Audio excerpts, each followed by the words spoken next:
runway 4 right and runway 4 left on runway. Runway 4 right.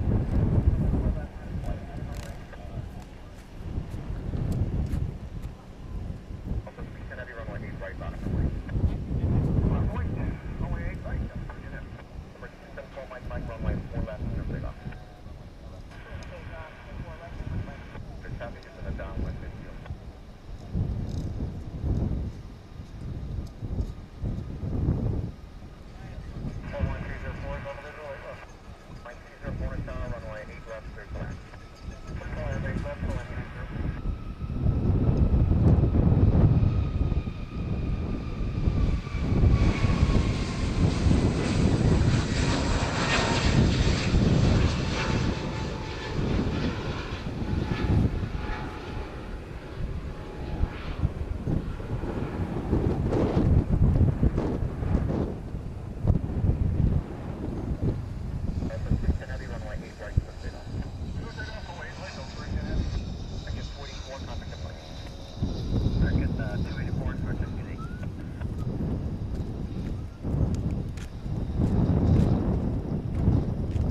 Good afternoon, everyone. I'm starting a little early because we're testing out a few things here.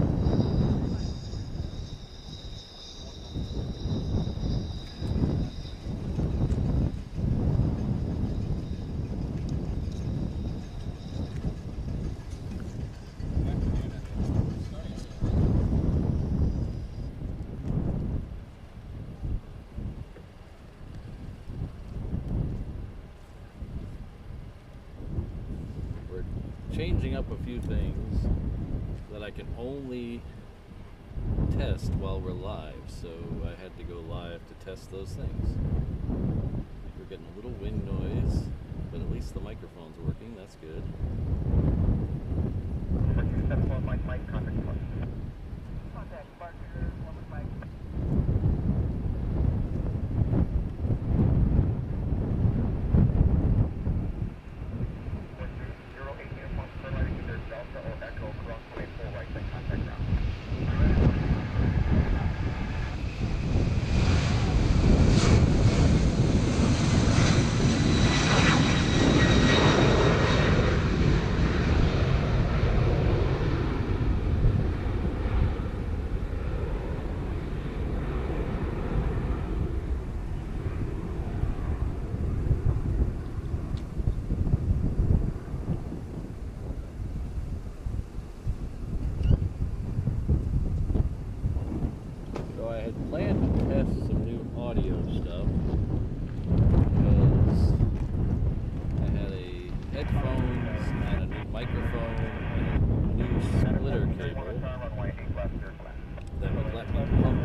To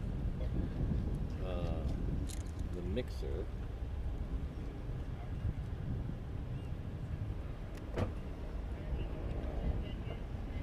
But unfortunately, they were supposed to arrive yesterday, and I got the notification that they arrived 10 minutes after I left the house today, so can't try those stuff. But the bad part is I updated the software in the encoder to work with all the stuff that I was going to test. So who knows what's going on today. So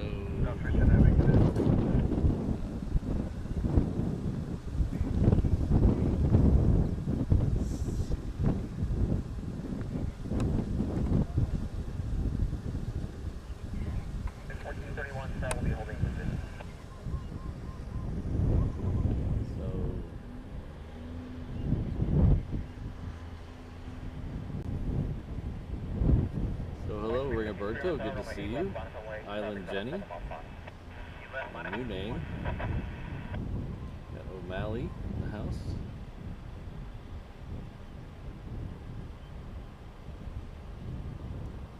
Farid, Wellington Flights Live.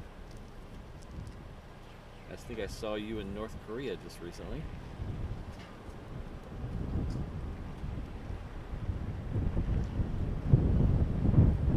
Just tested that. I could.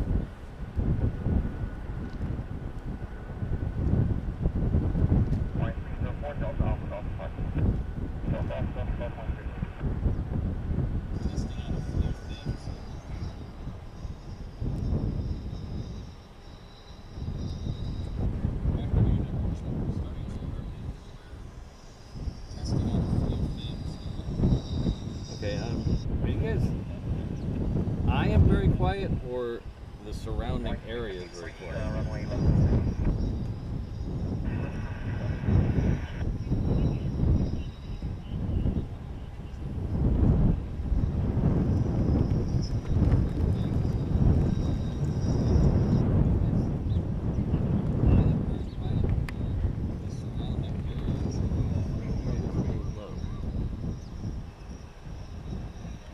I don't know what you mean by that 717 aviation, because I don't know what you mean by that.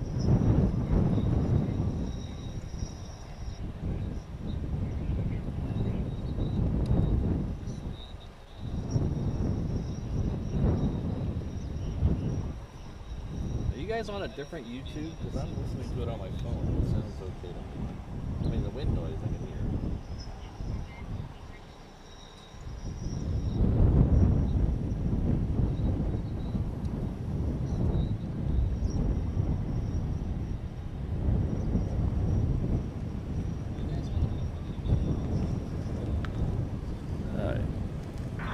Let's try this. Is this better?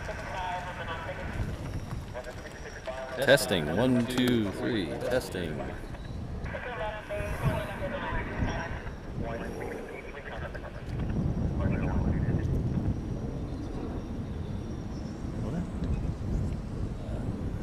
Let's try this. Is this better? Testing. 1, 2, 3. Testing. Hi.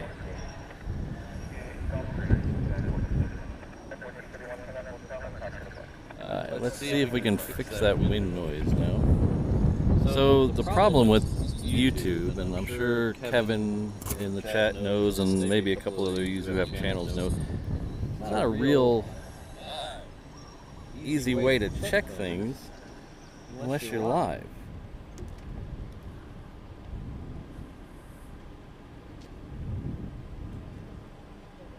And then I've tried to do like what camera am I on? Okay, I tried to do this is on digital,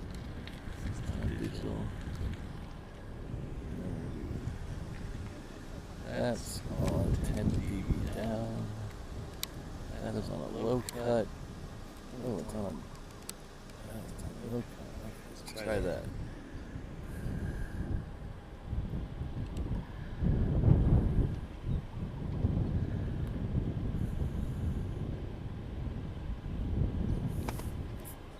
I'm giving up YouTube. I am quitting YouTube. This is ridiculous. So the manufacturer of my encoder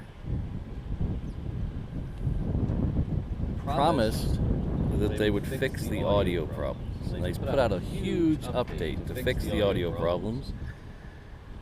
And they introduced this whole new audio interface that has level meters for every input and every microphone. Well, the problem is, in their infinite wisdom, the only level bar that works is the program out, which does no good for me.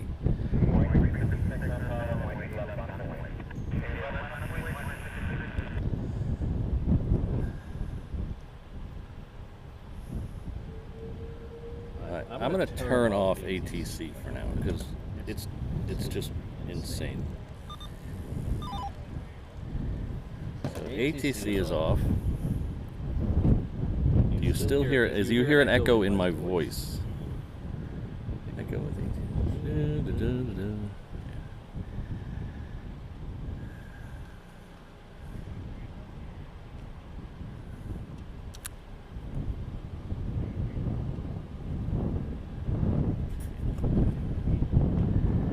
Alright, so well, let's start over. Hello, welcome to Honolulu. I hope you're all having a good weekend. I had a pretty good weekend, except for about 3 hours earlier this afternoon was a miserable kick in the gut. But other than that, it's been a pretty good weekend. Medium echo.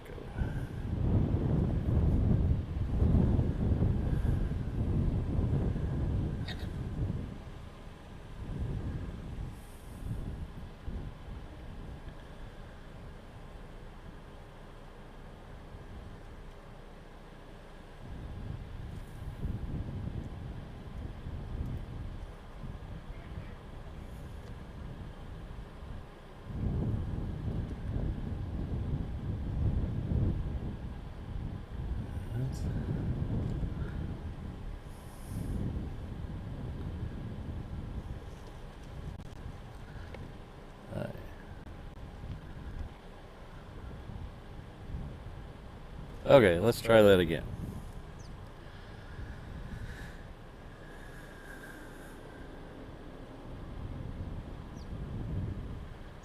I think my problem is sometimes I try to change too many things at once.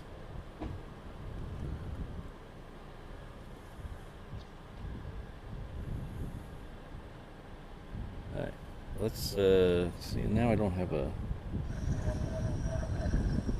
Let's see if we can fix that wind noise now.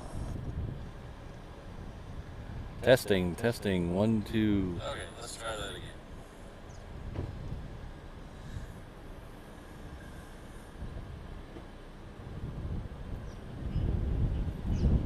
My problem is sometimes I try to change too many things at once.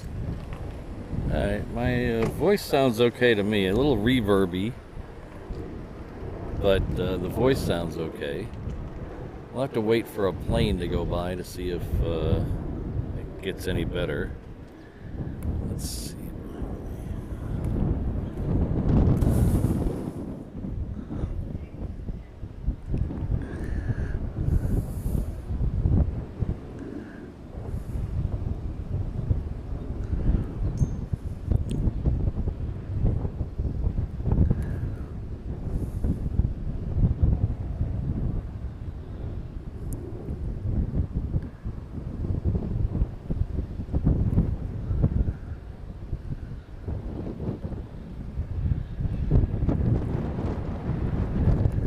Thank you all for being my sound guinea pigs. I really appreciate that.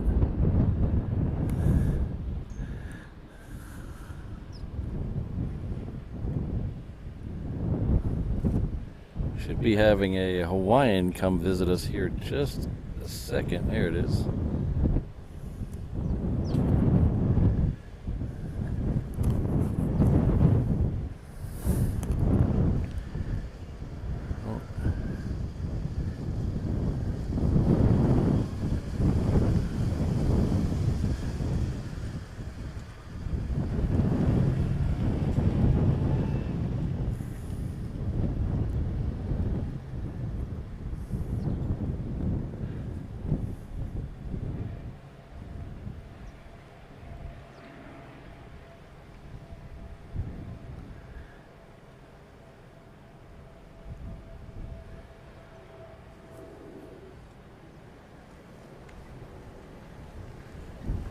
This is Hawaiian Flight 50 heading off to JFK.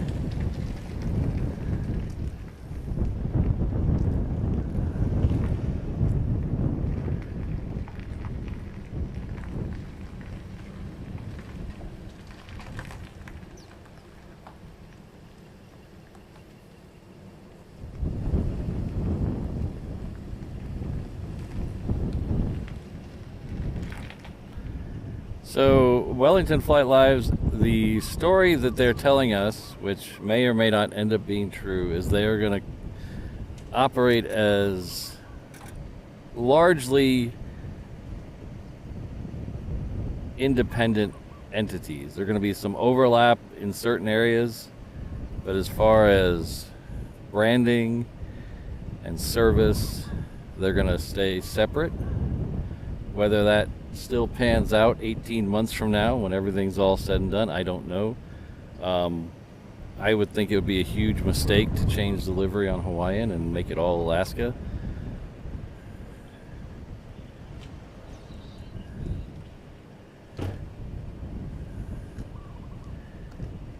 There's a lot of pride here, and as well as in Alaska, of having the name on the plane and it being the thing. So I think if they took that away, they would lose a lot.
Yeah, What? reverse ops. Reverse ops? Yeah. It's a crazy setup.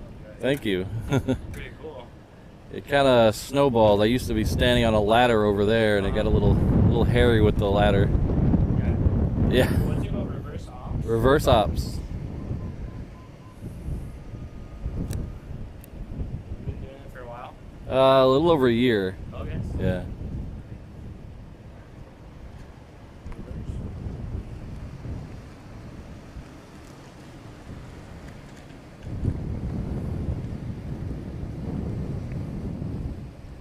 Did you like build this whole rack system? I bought the kit and put it on myself, and then kind of I've been tinkering it with where to mount the cameras and what's the best way, so I can just show up, open the cabinet, and then just mount the cameras and go. Because setting up and tearing down takes forever. Oh, sure. Yeah. Oh, sick.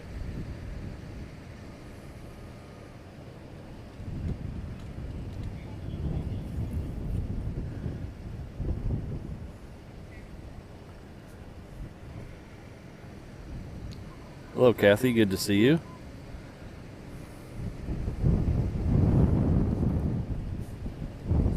Enjoy the rest of your day. You too. Take care.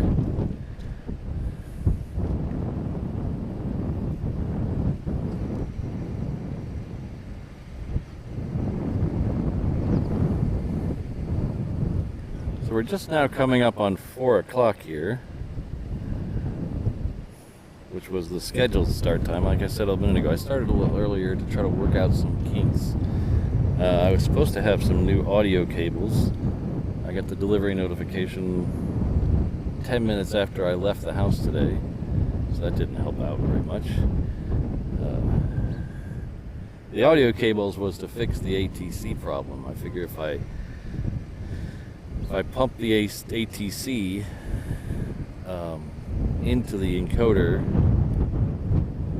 it wouldn't be picked up by the camera microphones, thereby no echo. The problem with that is then I have to wear a headset. I don't like wearing a headset, so I found a minimalist headset that I was going to try out. So we were supposed to try that today, but no dice. It's sitting on hopefully it's sitting on my porch still.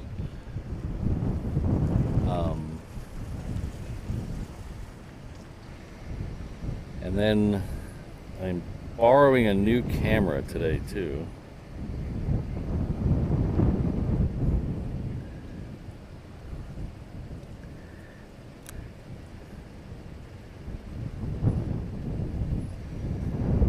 So we're trying that out. So it's a different Sony camcorder.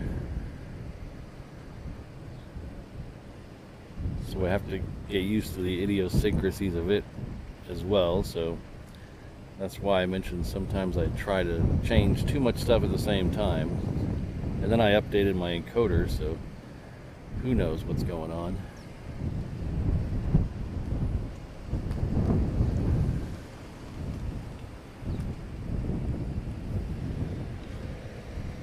Got a little bit of a lull right now, but we do have an Alaska lit up out there. We do have a queen that should be here relatively soon. Last I checked, it was it's still kind of a ways out there. Should be here in an hour and 40 minutes. Well, that's a lot farther out than I thought. It's actually taking its sweet time.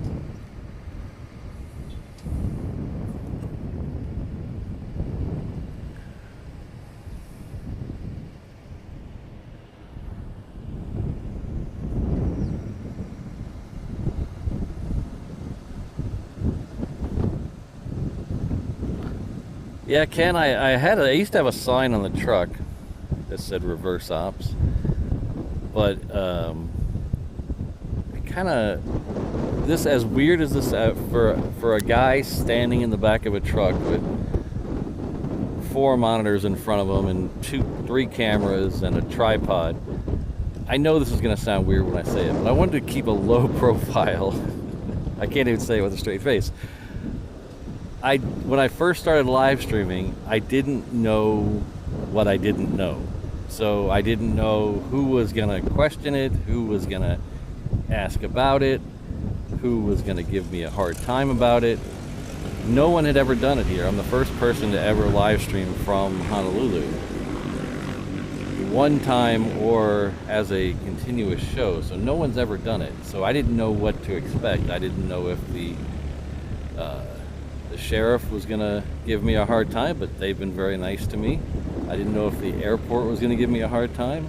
They've been very nice to me.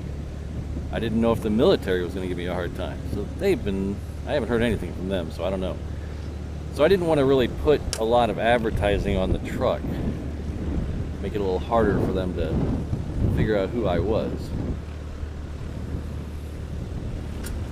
But in the last year or so, since I've been live streaming, I haven't had any problems. So sometime in the future we'll get some stuff back on the truck.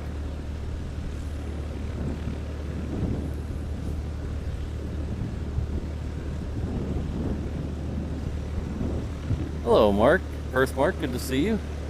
Yeah, I think that Qantas is still here. I thought I saw it as I drove by. It's over here by the Asia Pacific cargo. I thought I saw it.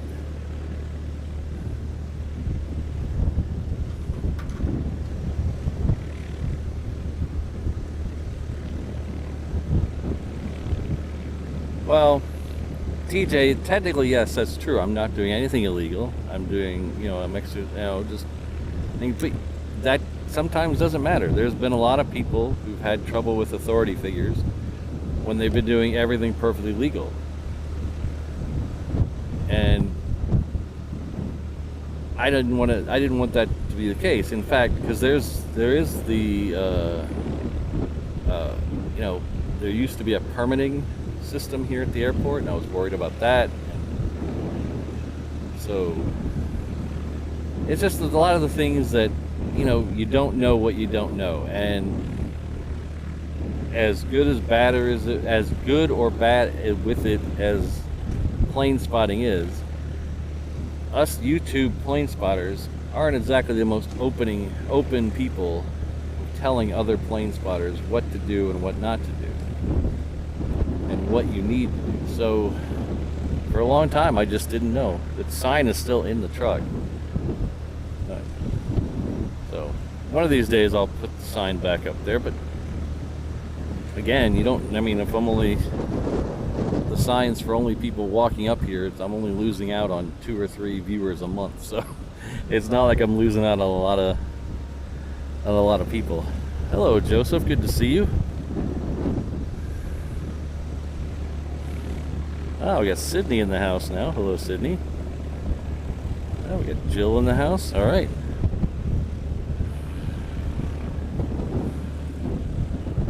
The last time we said we did one of these sunset streams, I believe I started it at 4 o'clock as well, and I believe about a half an hour in I said, I should have started this at 3:30. Well, I probably did the same thing today. I probably should have started at 3 o'clock.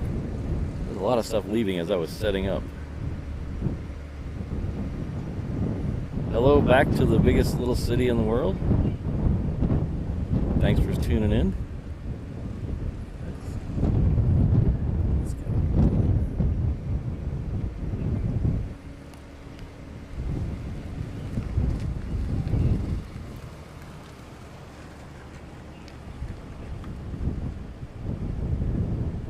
So this Southwest is coming in from Maui. It's landing on the parallel runway to where we are right now. It's landing on 8 left.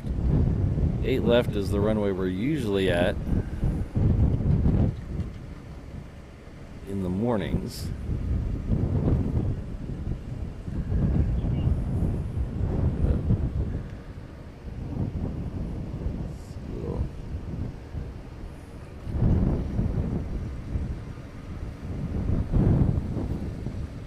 Hello, Christine. I was afraid with the quote-unquote late start time, we'd have a lot of our regulars wouldn't be here, but a lot of the regulars are here. That's good. And we have pardon me. We have a Hawaiian Flight 457 heading off to Tokyo that should be coming down to the reef runway in about a minute. It'll be a nice loud 3:30 departure.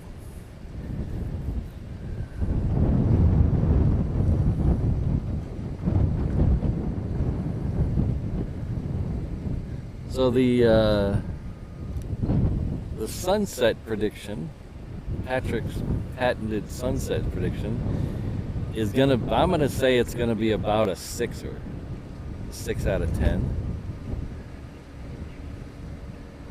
So usually what you're hoping for with a good Hawaiian sunset is those really stringy, wispy clouds.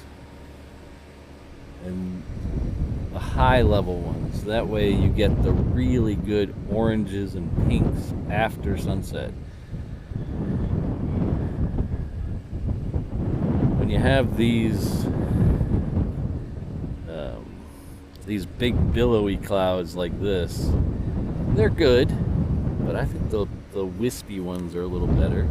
Sometimes these actually, because they're lower, they actually kill off some of the sunset. But I think we're going to have about a 6 out of 10 today. So sunset is 2 hours and 20 minutes from now or so. I need to put a sunset timer on the screen somehow one of these days.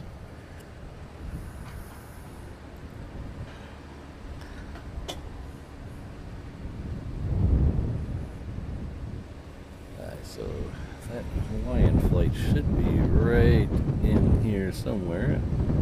Let's go over and check it out. It's in this camera right here. There we go.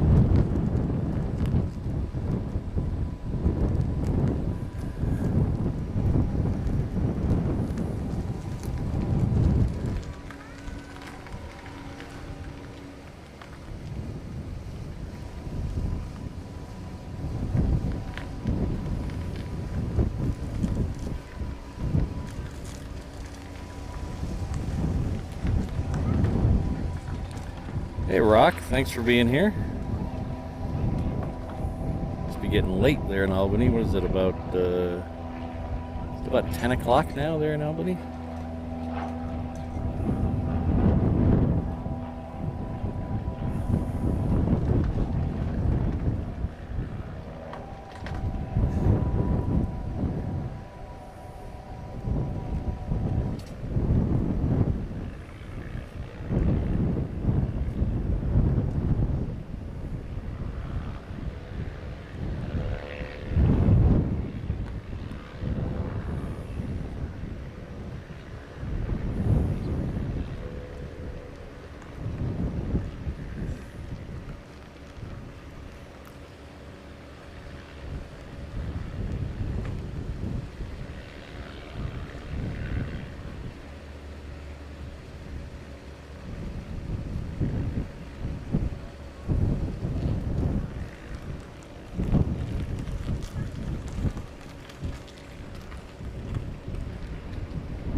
Should be getting a Hawaiian going off the crossing runway. So we're gonna flip the camera all the way around, see if we can get it. Be on the roll right about now. So we're gonna test my ability to look one way and have the camera pointed the other way and see if my brain freaks out or not.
The problem with pointing the camera behind you is, to me, it's not the up and down, or the left and right, it's the up and down that drives my brain insane.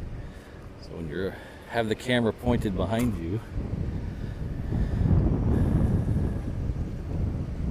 pushing down does the opposite of what you want.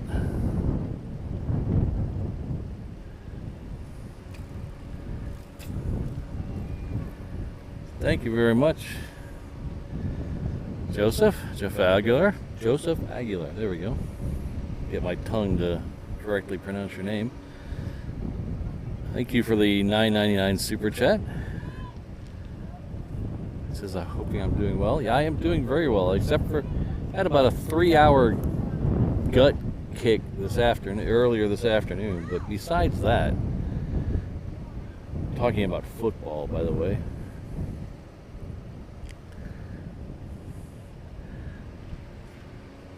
Other than that, it's been a really good weekend.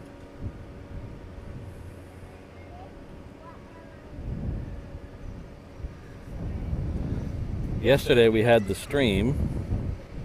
After the stream, had a little bit of a nap. And then me and Mrs. Reverse Ops just hung out the rest of the day. We just didn't really do much of anything. We just hung out together and had a good time. Did a little bit of shopping and hung out. We had a good time.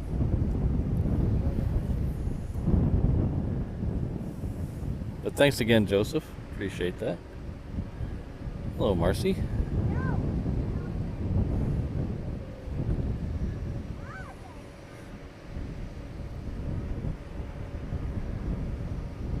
Yeah, Marcy, the time zones can be a little tricky with these night streams or these afternoon, early evening streams. But I'm sure you, of all people, know how nice a Hawaiian sunset can be, so that's why we're out here. We get a little less action in the afternoon, but hopefully the sunset and me talking in circles makes up for it.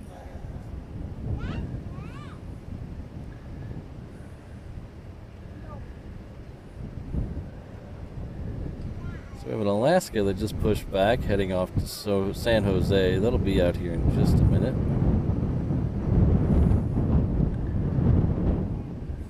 We also have a couple of heavies coming in that are just a little farther than I thought they were. Kept zooming out. I thought they were closer. We do have an American that'll be here in about 20 minutes. It's coming in from LAX. And we do have a Hawaiian that is currently over Eva Beach right now. It's coming in from Maui.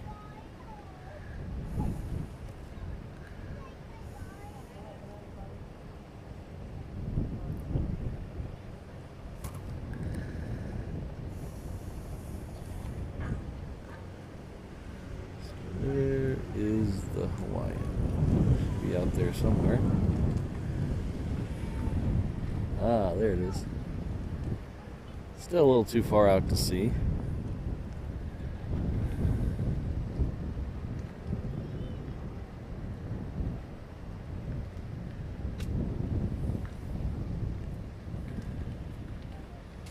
So the original camera I had was the original camera I had was a little overkill for what we do. So I got a camcorder, small camcorder,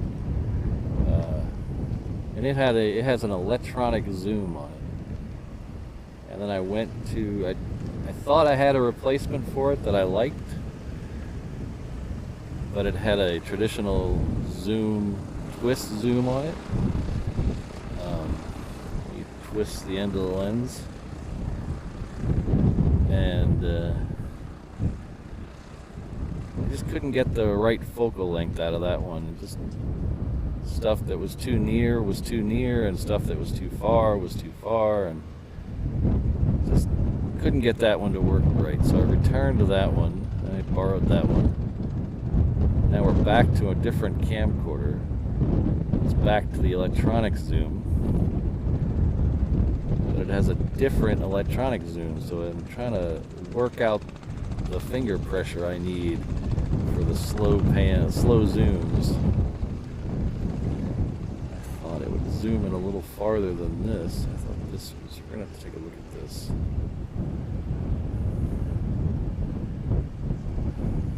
I have to do some tests.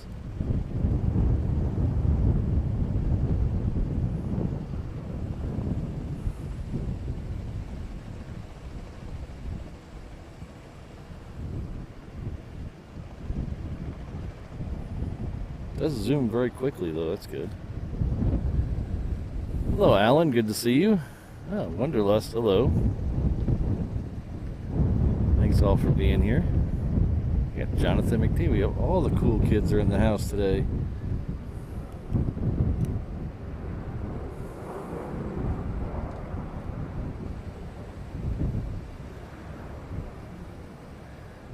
We have a giant container ship heading out or heading in. Let's take a look over here and see what it's doing.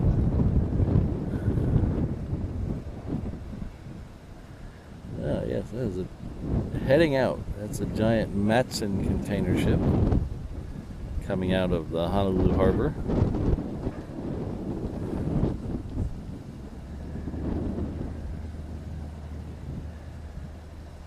This is one of the reasons why it's so expensive to live in Hawaii. Almost everything has to go on one of these.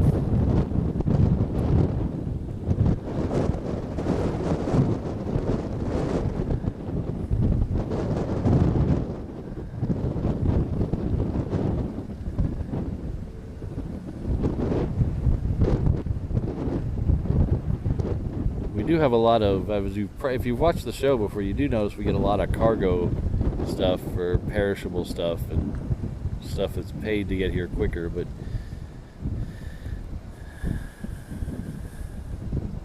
you've all heard of the slow boat from China. Well, this is the slow boat to Honolulu.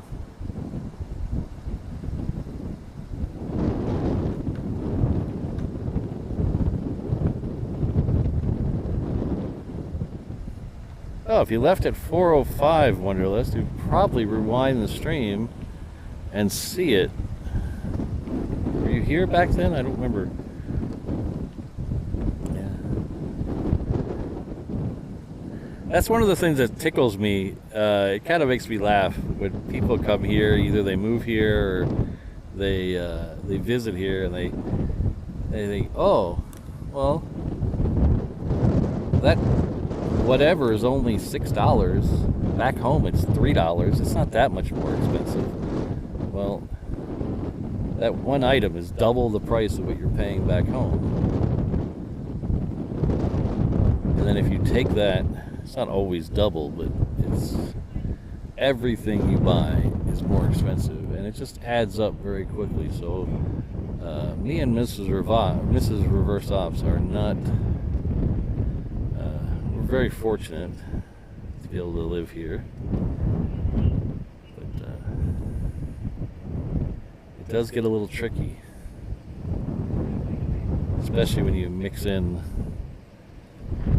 European vacations. That gets a little that gets a little rough. I don't see how people who have kids here. I don't see how people who have kids here afford it. If you have 2 or 3 kids,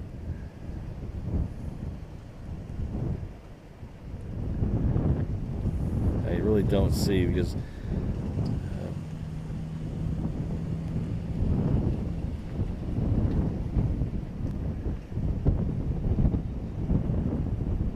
so I think the box of Pop-Tarts at Target the other day, I actually posted a story with some Pop-Tarts. I think you can fact check me on this one.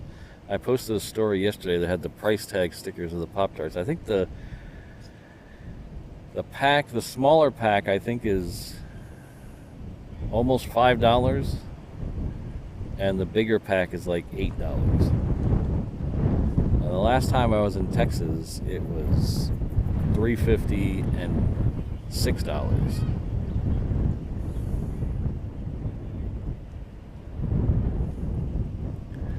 Oh, that's a cool one, non-firm. If you guys haven't seen that one, I think that will probably go on the other runway and on the arrival. But it's a cool one to see. I tried to get up and going to get it in the stream. It left just before the stream started today, but I just couldn't get everything up and running in time.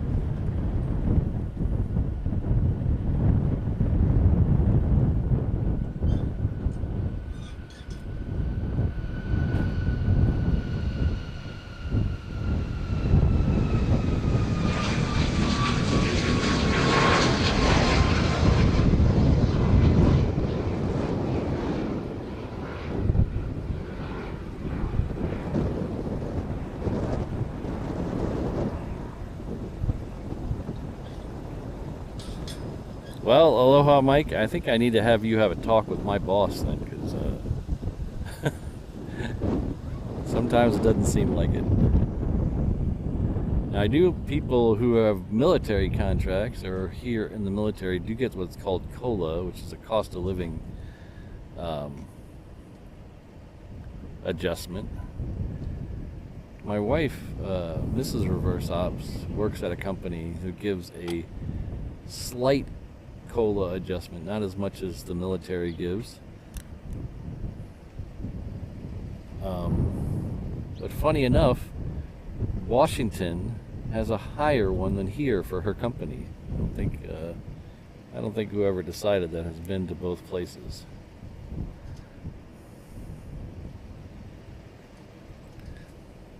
Joseph, usually, unless something is seriously wrong, there's usually nothing, no F-22s on a Sunday.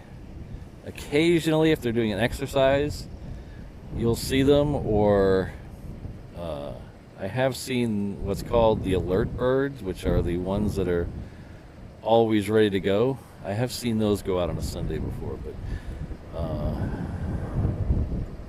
usually not. Occasionally, I take that back. Occasionally in the morning on a Sunday, you'll get a F-22s for, they do flyovers at certain funerals. So it's not unheard of, but the regular activity that they do is not on Sundays.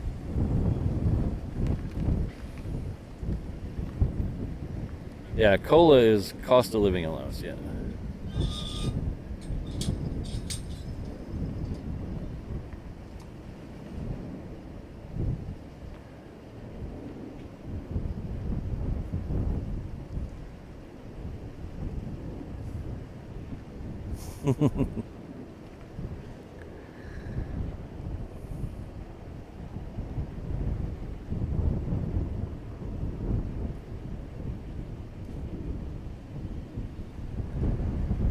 Oh, so Kai, good to see you. How you been? So those last 2 F-18s finally left. I was waiting for those to leave.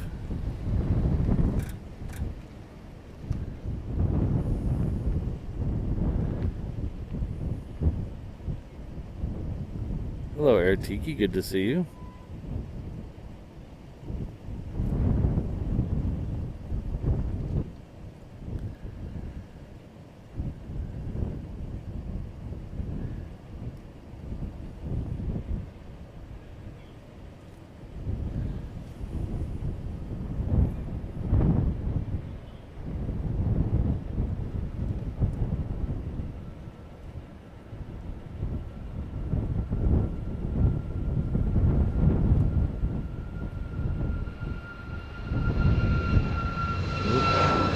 thought I'd try that a little too zoomed in, but that didn't work.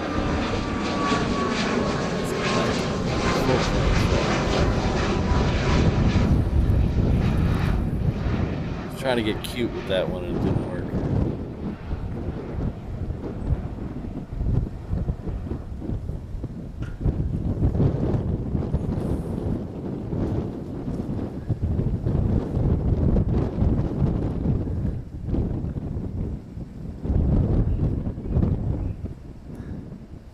We'll have to do a Pop-Tart cost of living challenge when I get back from the UK. Everybody take a picture at the grocery store how much a box of Pop-Tarts costs, and drop it in the photos over at the Facebook group, and we'll have a contest to see who has the cheapest Pop-Tarts.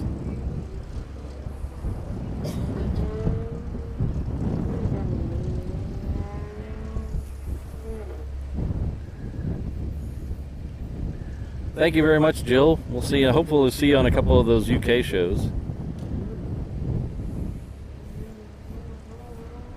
Hello, Farid. Good to see you.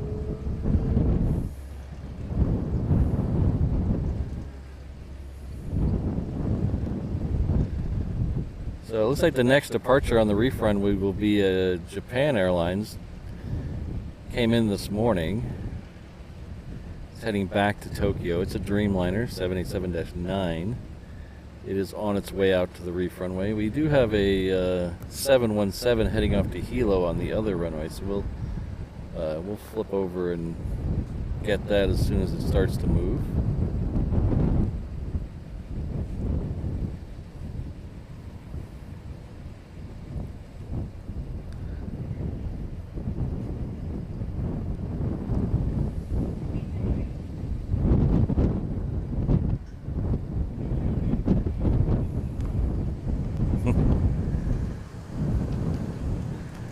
Air Tiki, sometimes I have to splurge. I'll do great value on a lot of things, but Pop-Tarts aren't one of them.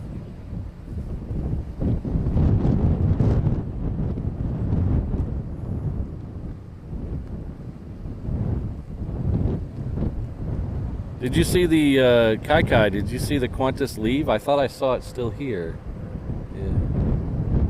It came in yesterday morning during our stream.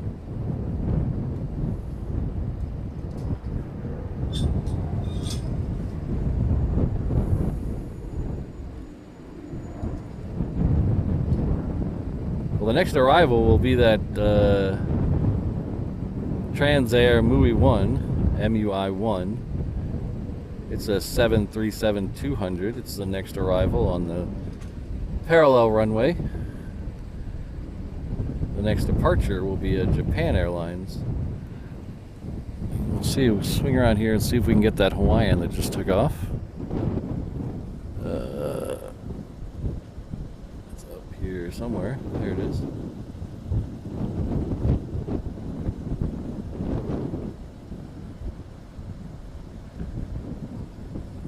So this one took off from 8 left, which is the parallel runway.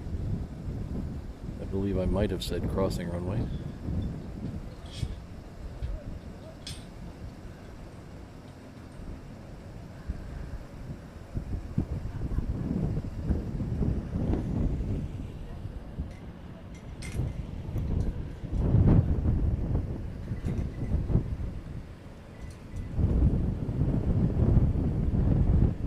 And 727-200 is tiny over there. Where's it at?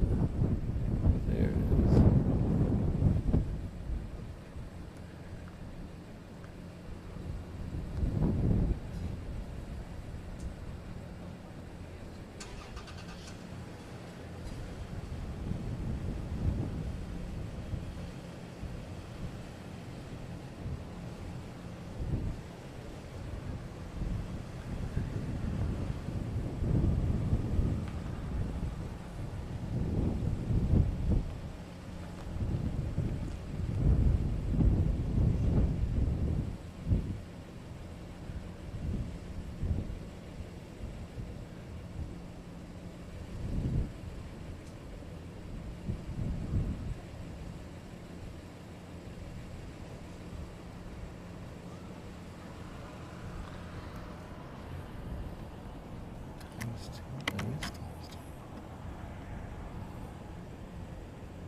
is that Japanese Dreamliner, Japan Air, heading back to Tokyo.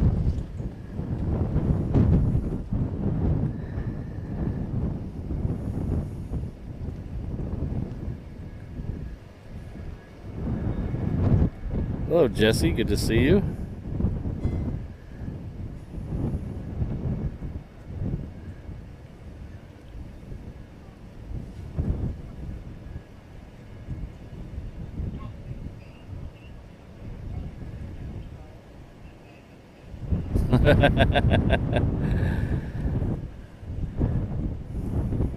I'll have Perth Mark. I'll have to start. I'll have to start muling Pop-Tarts to Australia.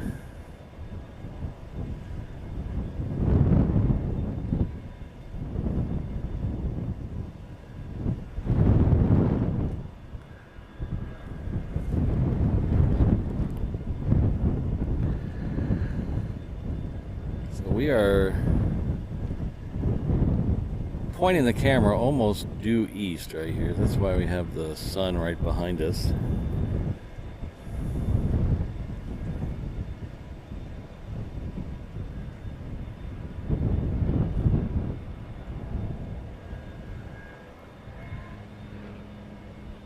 Kai, we talked about it a little yesterday on the stream. We haven't talked about it any today. Maybe a little bit.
Take care, Wanderlust. We'll see you later.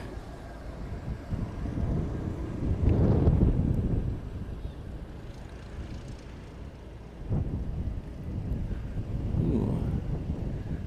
The sun on this camera is causing a green line. If that'll, only if I move it. Oh yeah. It don't like that. Yeah.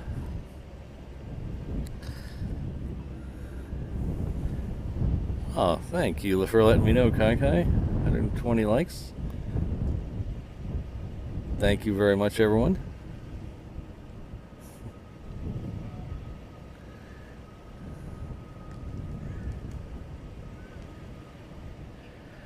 I've never paid attention to the Big Mac index, O'Malley. I'm not a Big Mac guy. I was like a quarter pounder.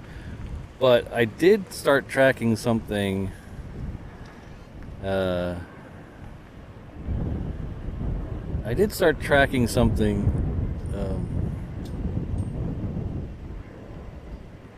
see if we can get this Southwest going off to Hilo.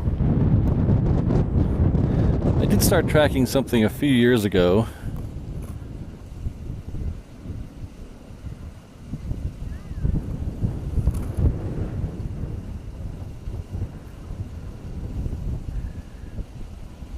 That I called the Taco Bell Index.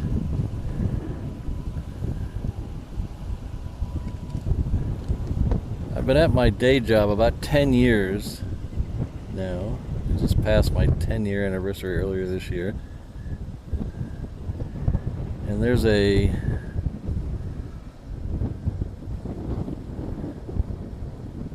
There's a Taco Bell very close to there, within walking distance. And about once a month, I'd go over to Taco Bell and have the same exact meal every time. So 10 years ago, when I first started doing this,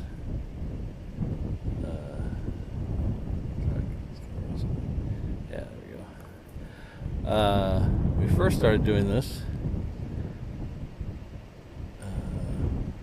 We have a Delta heading out this way. Oh, it's a 7-6. That'll be nice. So we have a Delta 7-6 heading off to Tokyo coming this way. We'll get that here in a minute. But when I first started doing that 10 years ago, the meal I got was a number 2.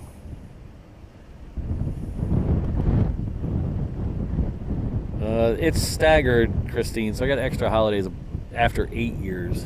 So I've been stuck on I'll be stuck on the same number until 15 now. So I had a ways to go.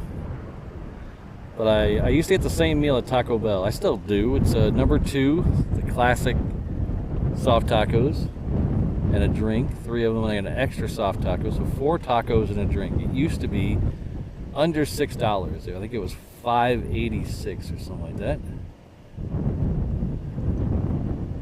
Now that same meal is nine something. So in 10 years, it's gone up almost 100%. It's kind of a little ridiculous.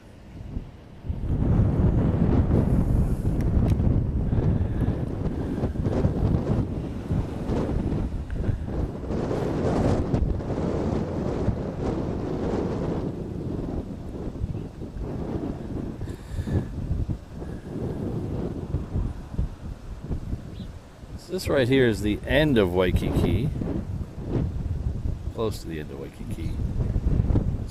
Technically this is the end of Waikiki right here.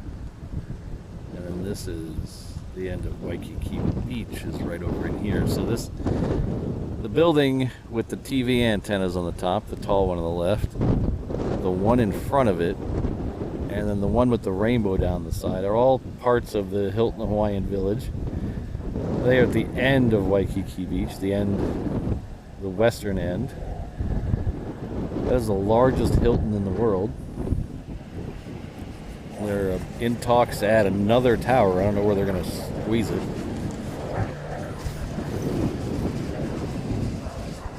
But if you're in Waikiki on a Friday, they do a fireworks show right out in front. On the beach side, that is. If you're this building here, this white one in the center that I can't figure out how to focus on. That is the Ilikai Hotel. So if you're a fan of Hawaii 5-0, the original, or I think the new one too, in the credits there's a building that they zoom in on from a helicopter shot that shows McGarrett standing on the roof. That's that building right there.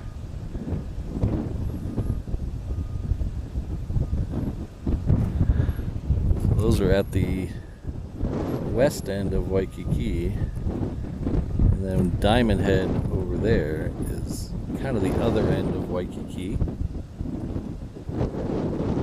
We got the Delta out here now.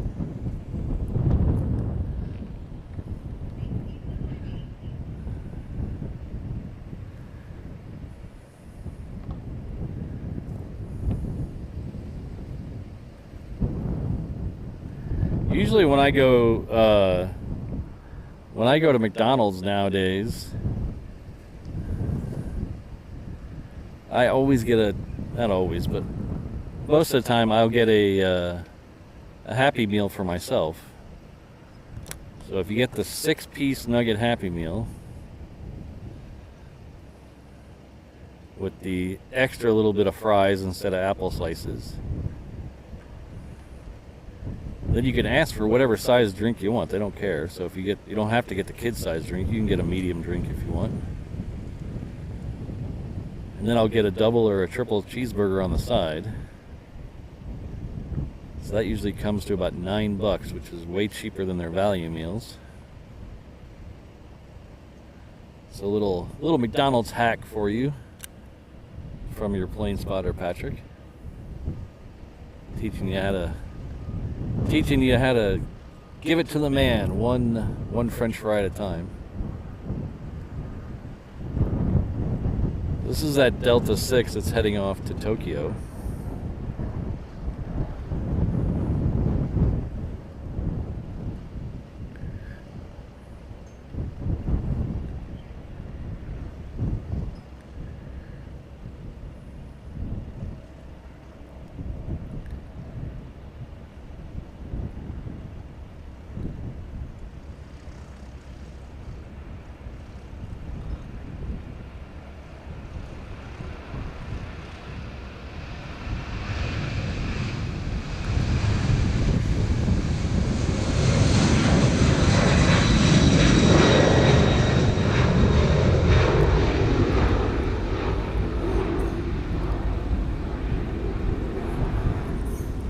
Pardon me.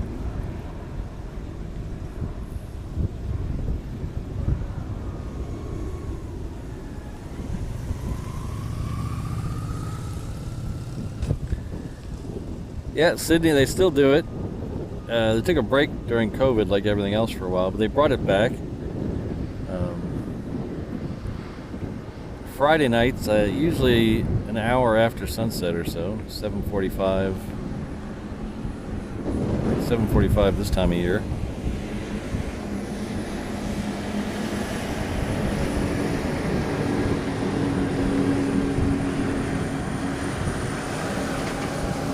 They say it's 10 minutes. If you call them up or look on their website, they say it's 10 minutes. It is not 10 minutes. It's at 4 minutes at best. But still, it's free fireworks on the beach, so you can't complain too much. A couple of weeks ago, they had the World Pokemon Championships at the same hotel they do the fireworks. And they had a drone show out where they do the fireworks. So they were giant Pokemon characters lit up by drones on the beach. It was pretty cool. Even if you don't like Pokemon, I guess.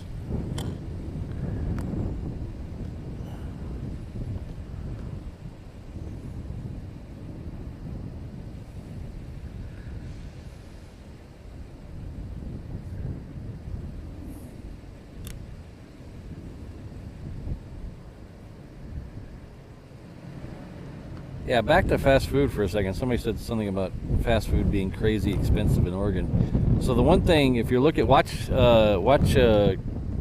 commercials on TV, when you like for Pizza Hut or McDonald's or whatever, Taco Bell, and it says a price up on the screen, and then at the end of the commercial there's a big blurb of text that's almost too small to read at the very bottom, kind of like a drug commercial.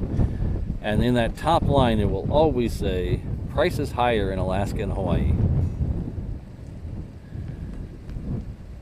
So pretty much everything you see for like a fast food or a national chain food, it's always $1 or $2 higher here. Like when Wendy's had their, was it a $4 biggie bag? It was $5 here. When Subway used to do the $5 footlong, it was $6 here.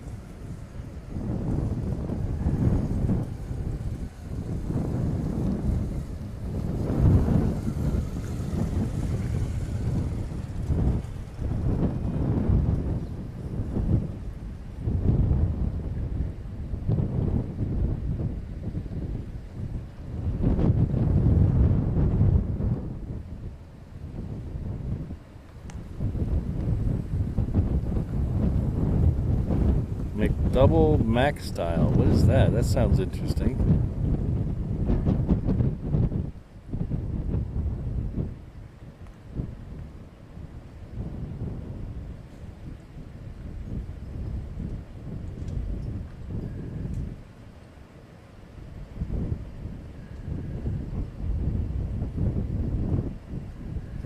Hey Vince, good to see you. Long time no see. Hope you're well.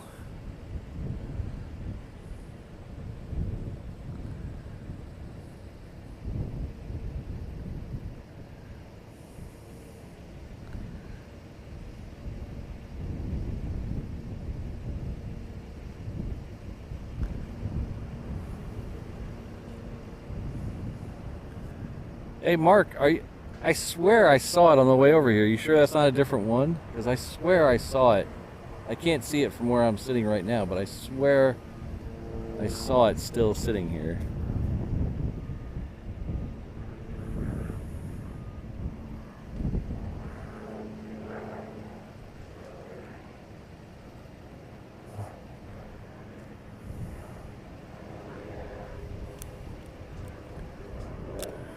They're trying to change it, but there's very few cattle or agriculture here anymore. There used to be a ton, but it wasn't for here, it was for taking it other places. Sugar, pineapple, all the different fruits, they all were for export. I don't think there's any beef on Oahu. There is, just that I'm not aware of it. There's some cattle farmers on Maui and on the Big Island, but those are usually higher priced steaks. They're not your average ground chuck.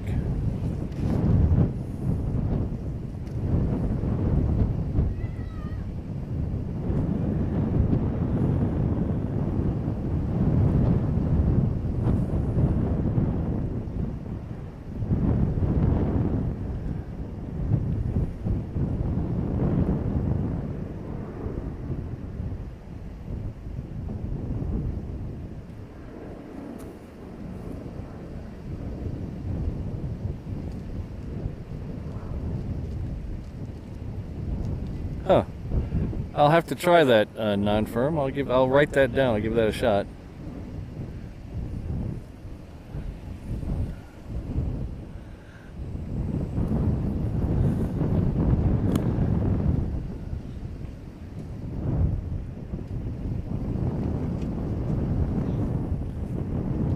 Yeah, back in the 1800s and early 1900s, Hawaii was used by big corporations to grow stuff to sell everywhere else. So they had Dole, had tons of fruit here. They had, in fact, all of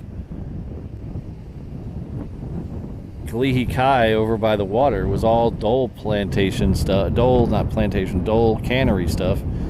It's a huge operation. There used to be rows and rows of warehouses for just Dole stuff. And the entire center of the island, up by where the Dole Plantation is now, was all pineapple fields. Now it's just some pineapple fields.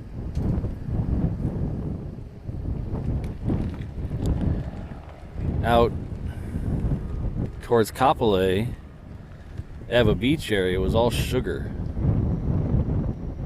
It was all sugarcane fields as far as you could see, and they would burn the sugar, and finally burning the sugar drew the ire of too many people, and they had to get rid of the sugar cane.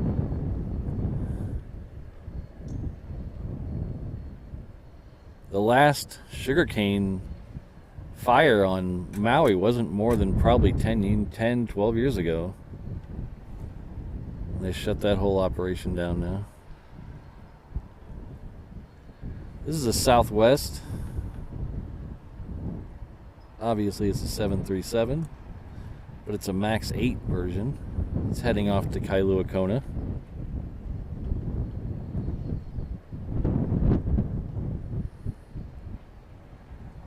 So all the stuff here usually is either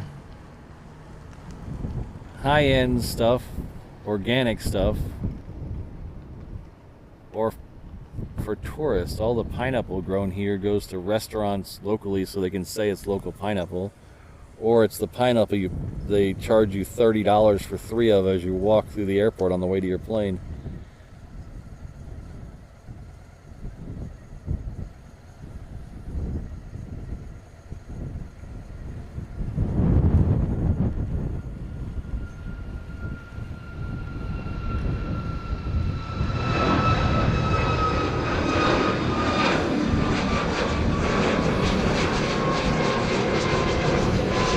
So with all that being said, one of my favorite places on the island is the Dole Plantation. It's up on the way to the North Shore, so if you're... people will tell you it's a tourist trap, and I could see how they get that opinion. But it's a great place. If you're ever here on vacation, make sure you budget at least an hour to be at the Dole Plantation. They have a giant hedge maze there. They have a train that'll take you around the pineapple fields. You can feed koi there. And the hidden gem of the whole place is their food. Their food is awesome. So have lunch there, top it off with a Dole Whip. I tell you, if it wasn't for Dole Whips, I might have left Hawaii after a year. Those are what kept me here.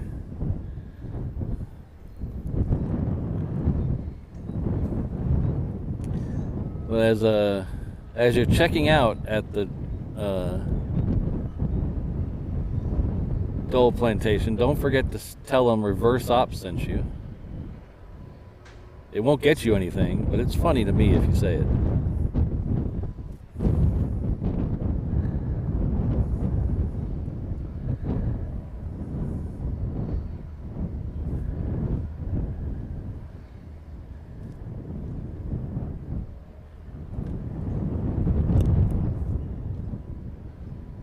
Yeah, they still sell the Dole pineapple here at the grocery store. It's a little more expensive. The other pineapple usually comes from the Philippines. And it's a lot cheaper, but it's not as good.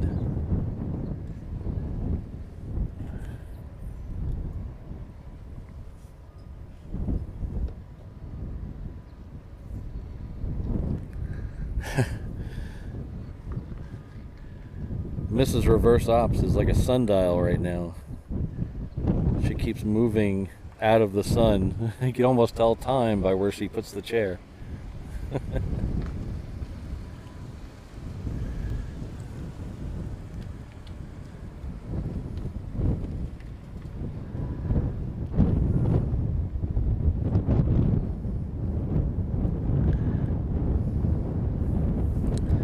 I definitely shouldn't have I should have wore a black shirt today. Even though it's hotter, I'm getting horrible reflections off all my monitors from my gray shirt.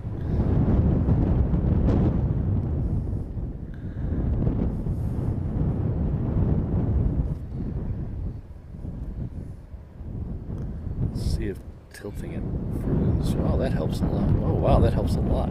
Holy cow. Tilt it away from the reflection. Patrick's streamer advice for today is tilt your monitors away from the reflection. You can actually see the chat now. Look at that.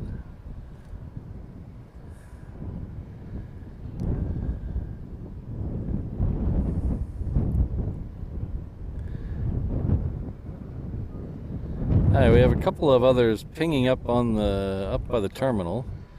We have a couple of Southwest, one heading off to Maui that'll be departing in just a minute. We have one that's heading off to Lehue. And then we have another Delta 76. This one's heading back to Minneapolis. That is already pushed back. That'll be out here in just a minute.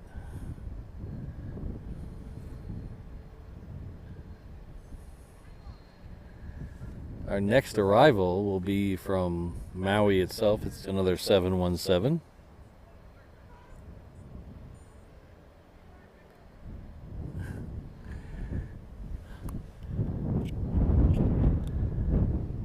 So while we're waiting for that Delta, I am going to grab a drink. I'll be right back.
Is Kevin still in the chat? Wellington Flights Live, are you still in the chat?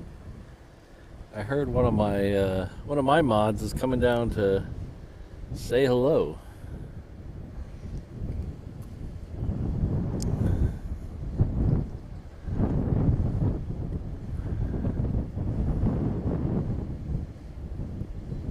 Oh, I wonder what the. I'll have to look on my way out of here, Mark Perth. I wonder if it's the second one that came in. I'll have to look at what that is, because I swear, I mean, it was dead on, pointed straight at me. It had a white body with a red tail, so I thought that's what it was. But again, it was pointed nose to me, so I couldn't see the side of it. There is also another Chinese plane here that it might have been.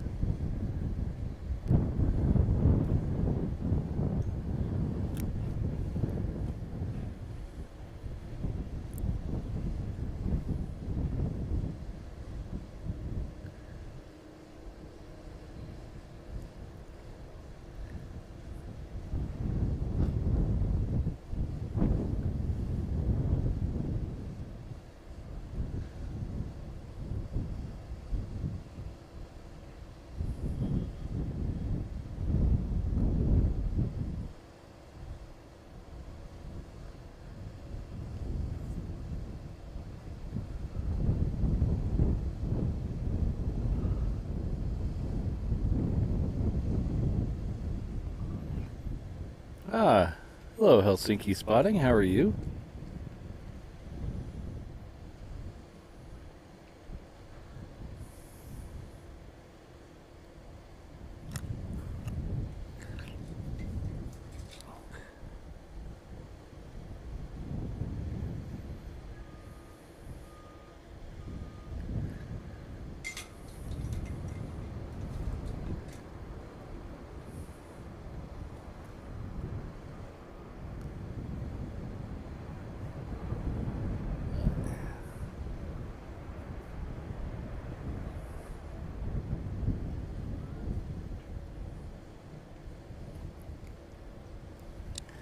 As you can see in this shot, the sun is still quite high in the sky, even though, there we go, this is going to zoom out really far. Still quite high in the sky, but we're now about an hour and a half, within a minute or two, from sunset, so it should start nosediving for the horizon very soon. That's one of the weird aspects of living so far south. If you look at the map, we are at 21 degrees. I think it's 21 degrees latitude. So consequently, we get a very short golden hour. It's very, very bright, and then it's golden hour, and then it's gone. So some of you I know live in way northern latitudes. Like, I think Helsinki Spotting might qualify for one of those people, but I know a couple of you people live in England. Those higher latitudes, the golden hour seems to last forever, especially in this like about this time of year. We were in Scotland about a year ago, and it seemed like it was perpetually golden hour the whole time you're driving. I was driving in Scotland, and it seemed like it was always I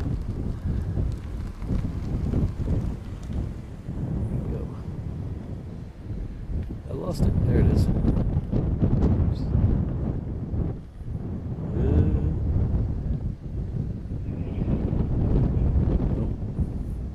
I lost it. Sorry about that.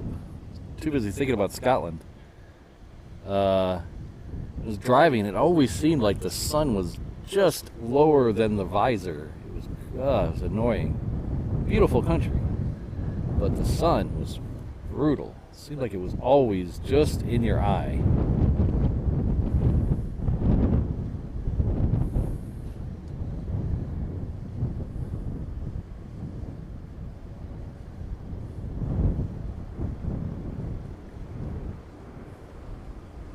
even here because we're so low, even in the summer, we never get those really late night sunsets. Like in Texas where I grew up, sometimes the sun would not set till closer to 9 o'clock. I was in London several years ago they have a concert in Hyde Park called British Summertime. It's several weekends right in the middle of summer. So I saw a concert there. I believe it was July 5th, right in the middle of summer. And it was Roger Waters, and he went on stage. He went on at 8 o'clock, and the sun was still up for the entire first set. So until well past 9:30, the sun was still up, and then it didn't actually go fully set till intermission.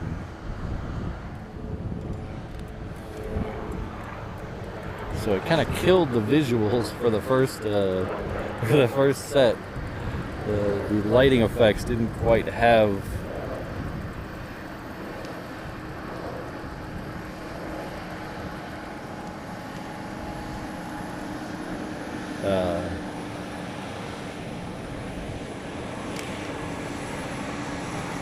the same impact as saw it a couple months earlier, and it didn't quite have the same impact as being indoors.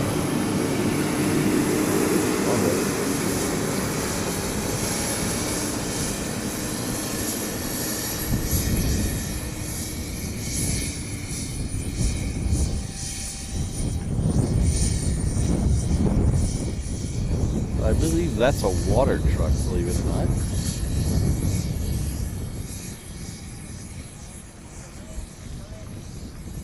So we should be getting Southwest going out on the runway. So we're going to swing around and see if we can get that Southwest coming the other way.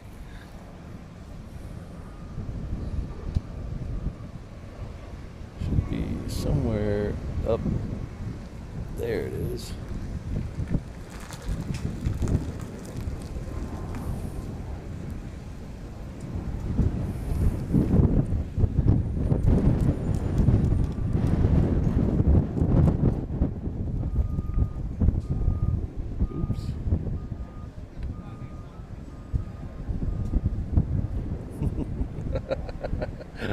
My brain is like, if you weren't here earlier, I was explaining that when I swing the camera all the way around like this, I'm actually looking over my shoulder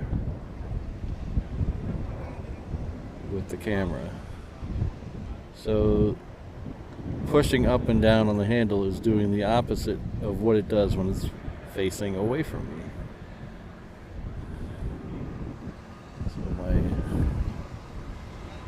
My brain is having a hard time with that today. Maybe I need more caffeine.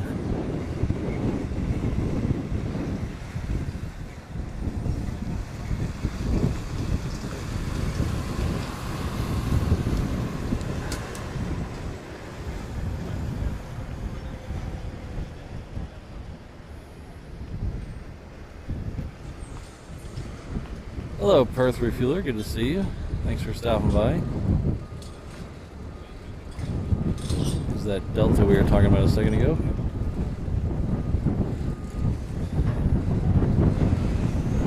So these trucks, these water trucks that are going back and forth, they're doing, thank you, Ken, they're doing a lot of construction on the other end of 4 right. So the 4 right is currently closed right now, which is why we're getting no arrivals on 4 right.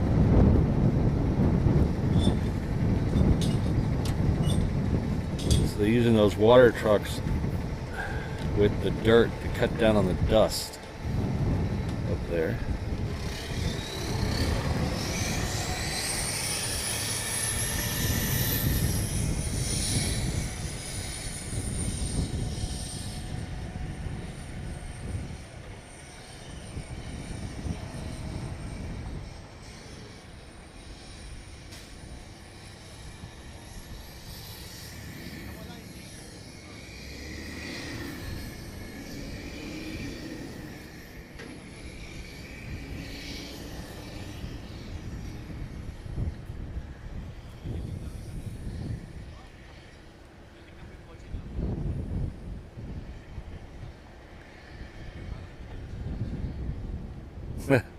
Sing for us, Christine.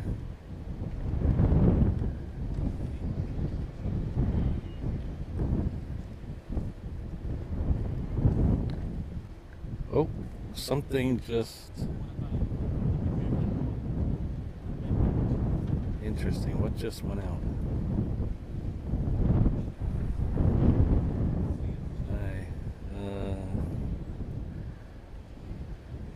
Okay, one of my batteries just prematurely died. Luckily it wasn't. Oh, it might have been one of the important ones. Yeah, okay. Alright, are we still on? Are we still here? Testing, testing, 1, 2, 3. Okay.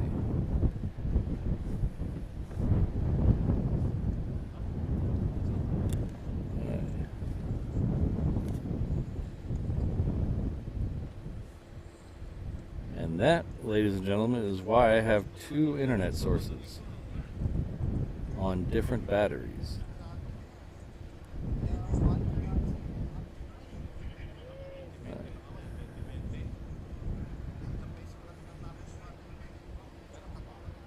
I'm going to see if I can fix that here in a second. Hopefully we don't need it.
Alright, I am going to step off the truck to make sure we're still good on everything else.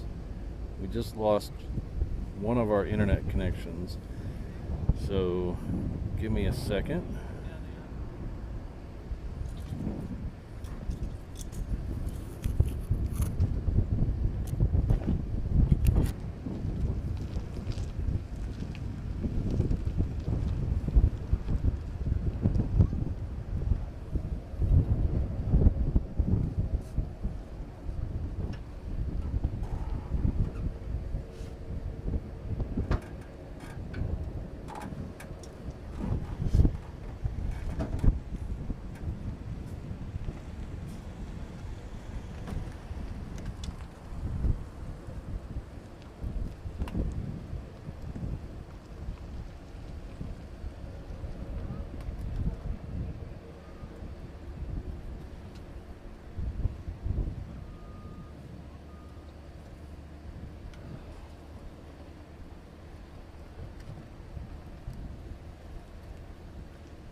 Okay, I think we're gonna be okay. I lost my large monitor, but I saved the internet, so that's the important thing. So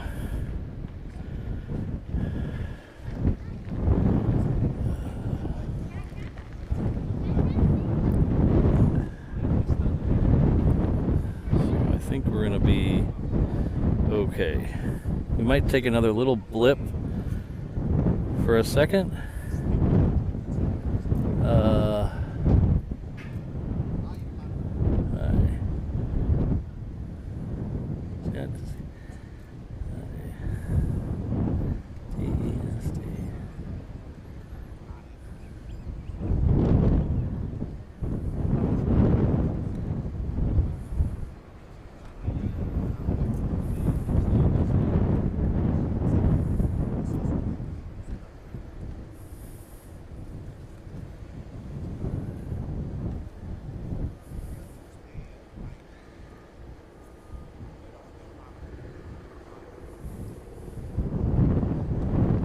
All right, I can see my test on my other device. I think we're back in business, ladies and gentlemen.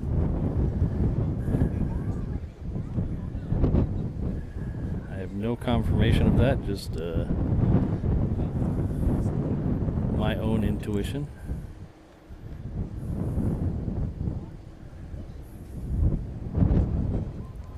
All right, so the next arrival on 8 left will be a FedEx 777, so we're going to try to take it. Should be somewhere in this vicinity, right over here. There it is.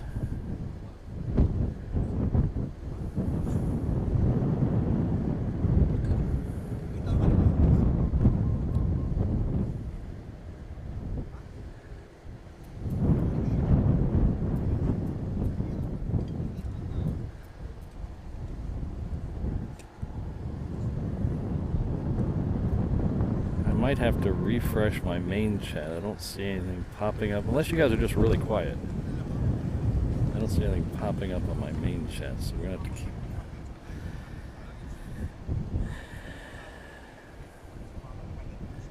I have to reconnect this.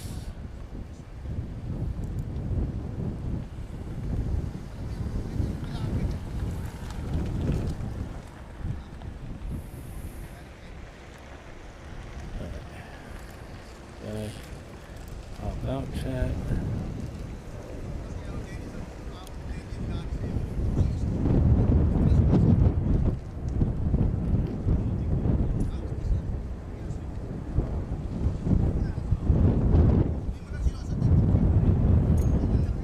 All right.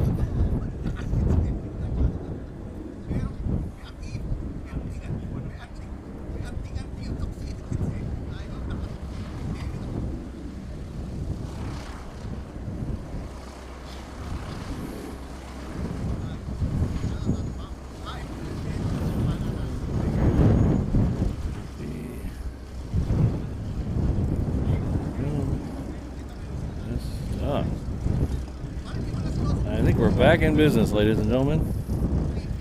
The only thing I lost was my giant monitor. Well, not it's not giant, 7-inch monitor.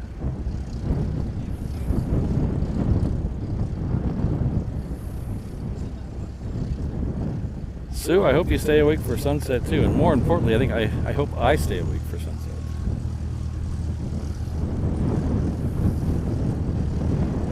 We are an hour and 10 minutes away.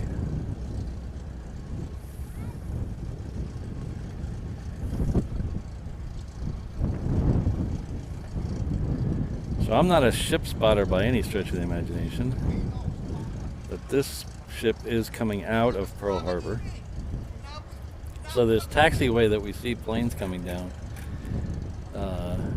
in the distance that end up on the reef runway, that is a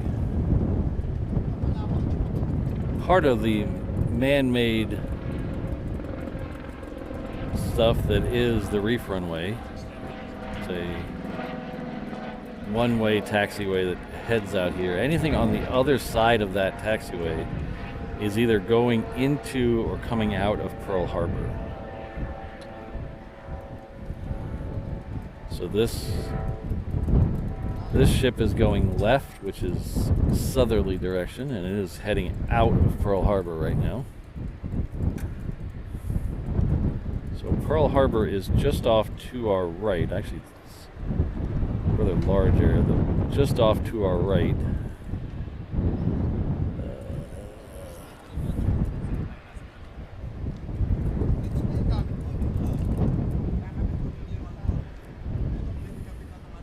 Takes me forever to find that with this new zoom. Underway replenishment ship. Thank you, Robert.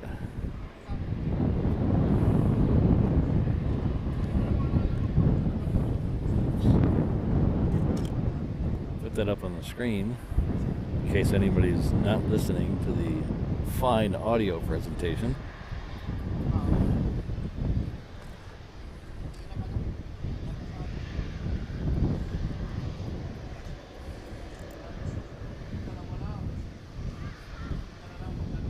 So immediately to the west of the airport is Hickam Air Force Base, which is part of Joint Base Pearl Hickam. So if you see the red shaded area, most of that is Hickam Air Force Base. And then just northwest of it is Pearl Harbor Naval Air Station. Naval Station, not Naval Air Station.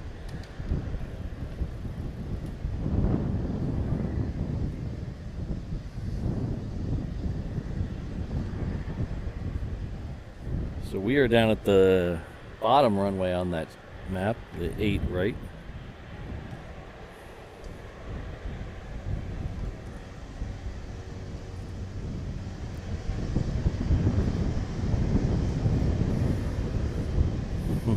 Thank you, Christine. I appreciate that.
So I heard an interesting story the other day about Rolls-Royce. Rolls-Royce, not the engines, the actual cars.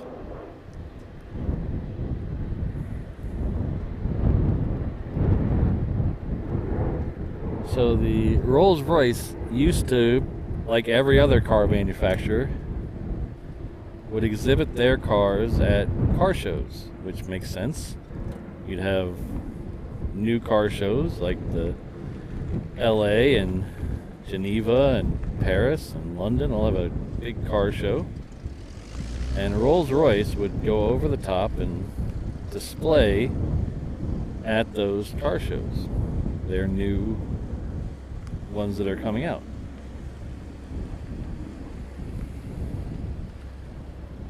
And sales kind of stagnated over the last few, well, I don't know when this story actually started, but they said sales were stagnating from direct leads from these shows.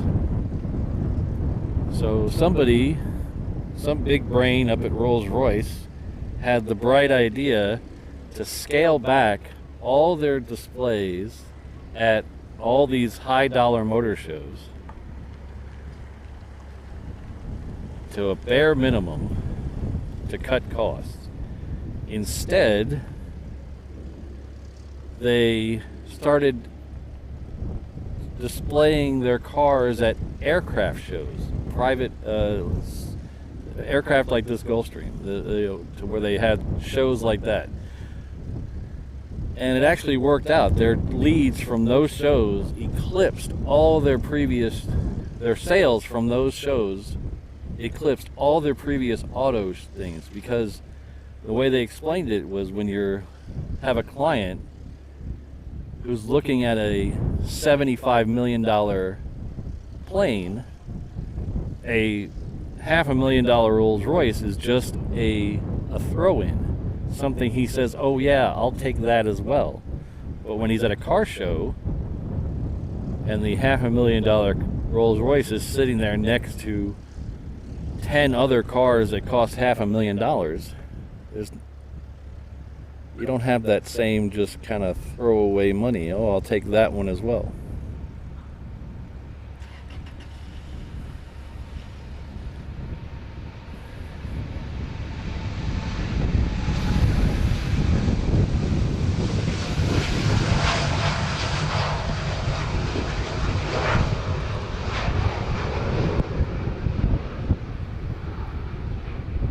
So now you know the rest of the story.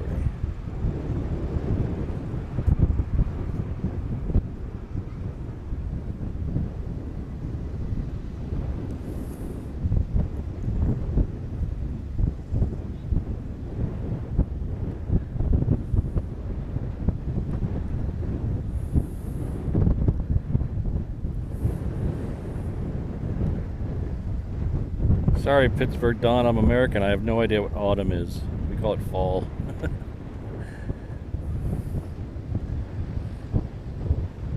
To me, autumn is a color description. You have autumn colors.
So Alan, I know you're not going to believe me when I tell you this, but I have the ads set on the lowest setting I am able to set them at. So I know it doesn't seem like that sometimes, but I only have so much control of it. I can tell I basically have 3 options: light, medium, and heavy, and I have it on light. So that's about the best I can do. Unfortunately, the ads are a necessity for the channel. I don't have enough revenue from other sources to pay for the stream that brings this to you. So the ad money, all the ad money, just about pays for the cost of the data streams to bring the streams to you each month. So they are a necessity. And if they're getting a little excessive, I do apologize, but unfortunately I can't turn them any lower, and I really can't turn them off. Okay. Yes. Thanks, Alan. Thanks for understanding.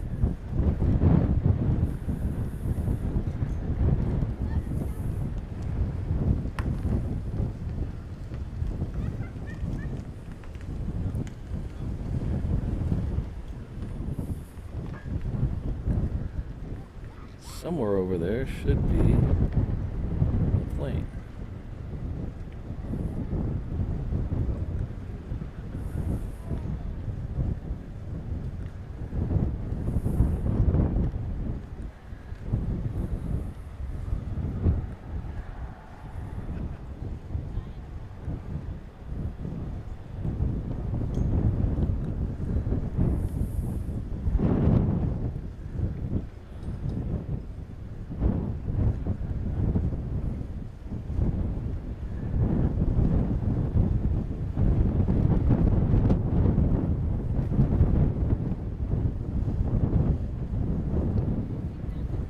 I don't know what that was. What was that? Something just buzzed at me. I don't know what the heck's going on. I think that might have been my backup phone. Got distracted there for a second.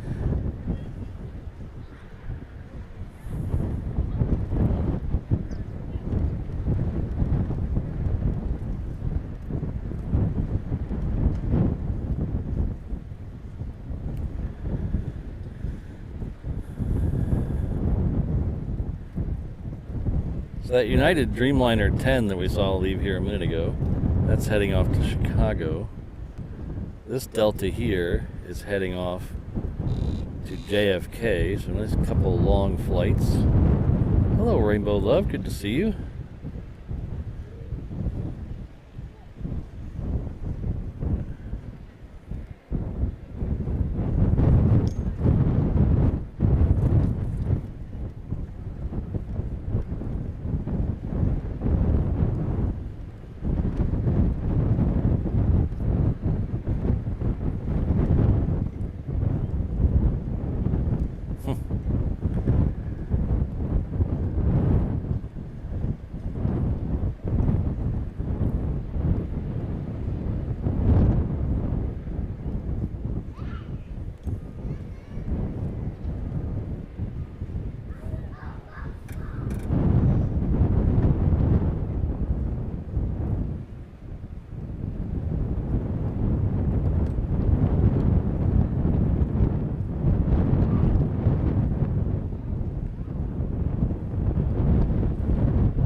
Trying to catch that rainbow. Do you guys see that rainbow on the right side?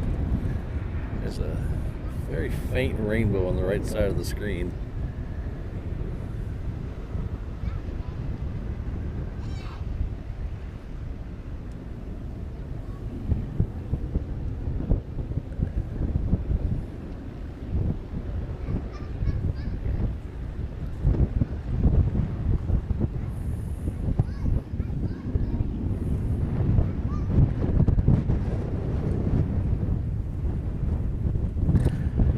Yeah, O'Malley, I use YouTube Premium myself.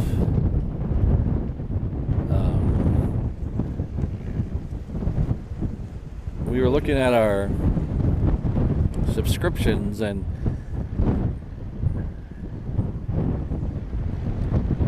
we were paying for 2 different music services, and then we wanted the ad-free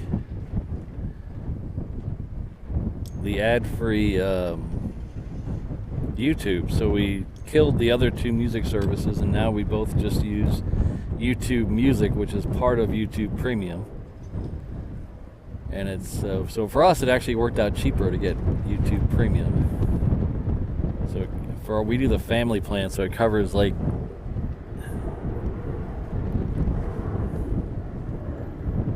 it covers 5 accounts. So I have a personal Gmail, and then I have the reverse ops Gmail, and have both on theirs, so that I can get both of those. So if you ever see me accidentally comment as reverse ops alt, that's my personal Gmail. Sometimes I forget to change. So wait, I was reading that story, Keith, and I think you took it away. What happened? Did you delete the story about the Rolls-Royce? I was following that. Sorry. I had commented on it, but I was reading it.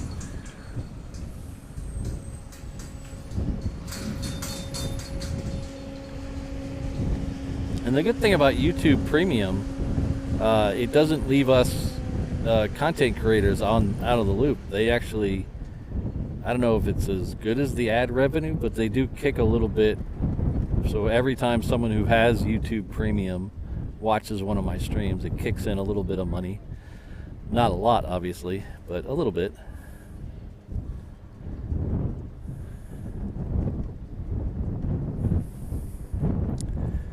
So that UPS Queen that I was talking about way earlier in the show is now south of us somewhere. I'm trying to spot it in the sky. It should be directly south of us. Where's it at? Apparently my eyesight's not as good as I thought it was. It's a big blue sky and I can't find the plane. Ah, there it is. It's lower than I thought it was going to be. So, farther left than that. Up and to the left of, there we go. Oops, that's not the right way. There she is.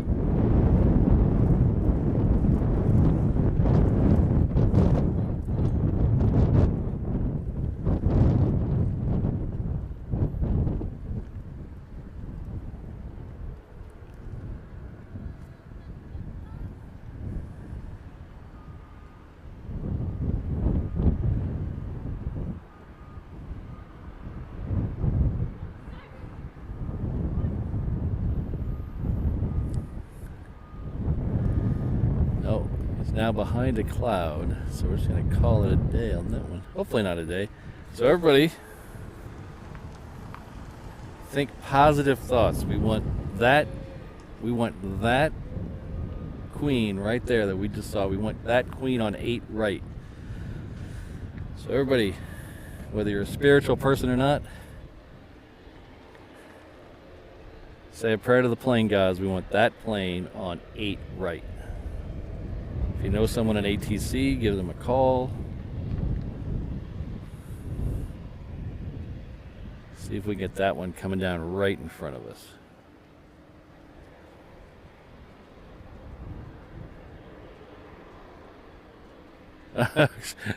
I get the Cliff Notes version. Okay, I'll take it.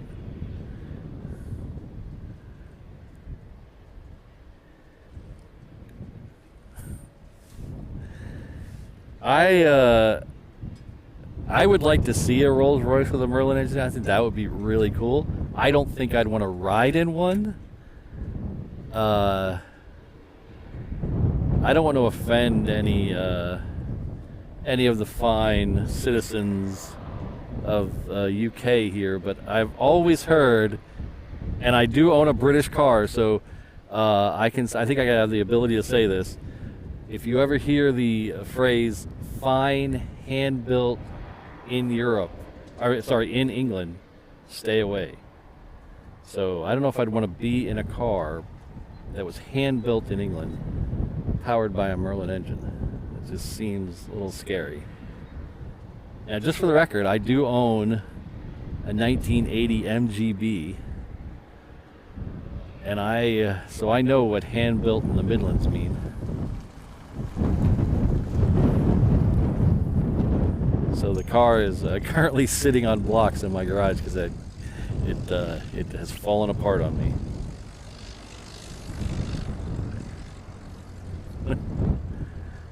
Earplugs and a gas mask, John. Alright. Oh, come on. Turn now. We need to turn right now. I'm not listening to ATC. I turned off ATC earlier because we were getting some echoes. So I had to turn that off. So I can't hear what runway they sent it to, but it's looking right now like it's going to be 8 left. Come on.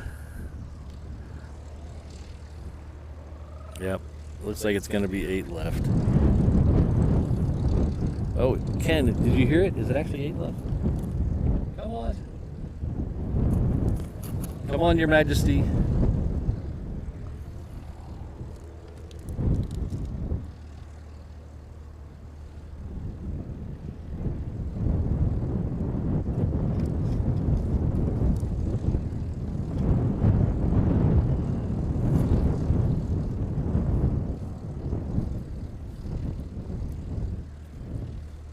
Yeah, I bought that MGB about 8 years ago.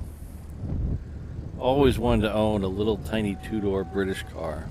Really wanted a Triumph TR6, but over here they're very expensive. So I bought an MGB.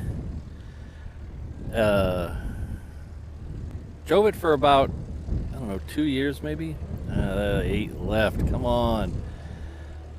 I drove it for about 2 years and it scared the hell out of me. Because it is a tiny, tiny car. And when you're in a lane, whether it's on the highway or on a regular street, and you have a SUV next to you and you look up at them and they look over at you to get in your lane, but you're so short that they don't even notice you're there, and then they start to merge, that's a very scary feeling.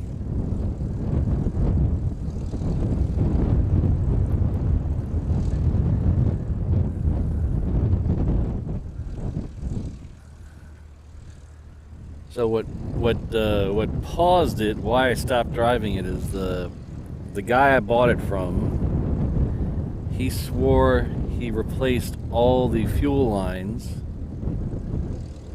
all the way back to the tank, from the engine to the tank. He said he replaced all of them, and they were all good for ethanol fuel. So over here in the United States, we have most of the gas you have now. There's still a few outliers out there that you can find. Most of the gas has somewhere around 10% ethanol in it. And that ethanol really, really kills the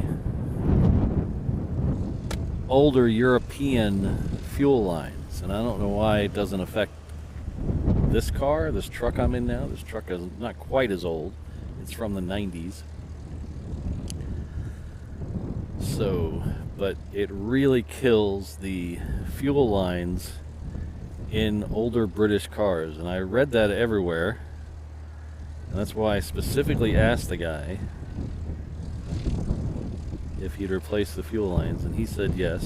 But after about driving it about 1.5 years, 2 years, I noticed started getting problems where it would stall out on me. So I had to garage it for a while. I bought a new car because I needed some reliability getting to work, and then life got in the way, and I hadn't had a chance to go back to it, but it's on the bucket list. One of these days I'll get back to it.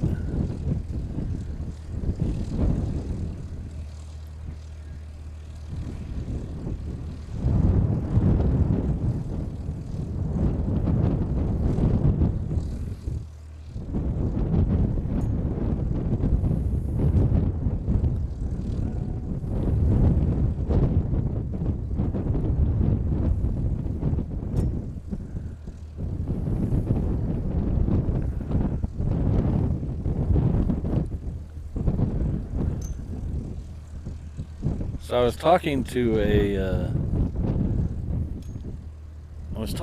UPS. Oh yeah, I see that, the second for arrival, correct? Yeah, there we go. This is one of the. I'll get to this in a second. I was talking to one of the UPS pilots that comes in here. You may have seen him on one of two of our shows, Captain Jordan. I was talking to him about why Some people, some of the heavies prefer 8 left, and some of them prefer 8 right. Apparently, it mostly comes down to 8 left has an ILS system, and 8 right is pure GPS. So a lot of the guys like the ILS system.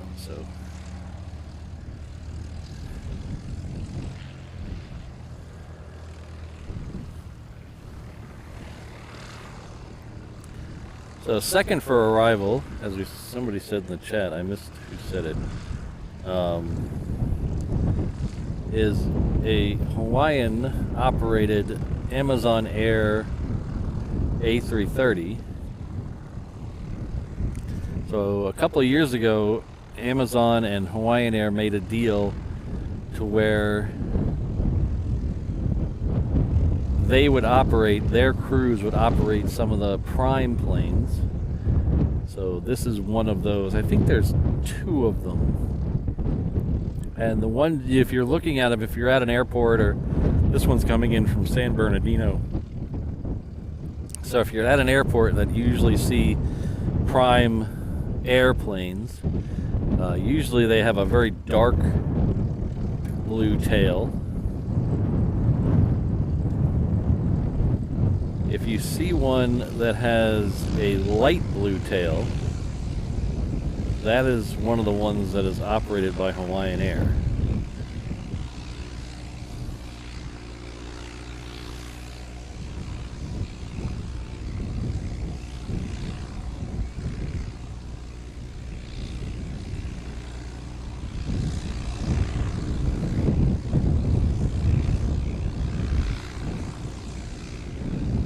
And that's what's coming in next on 8 left.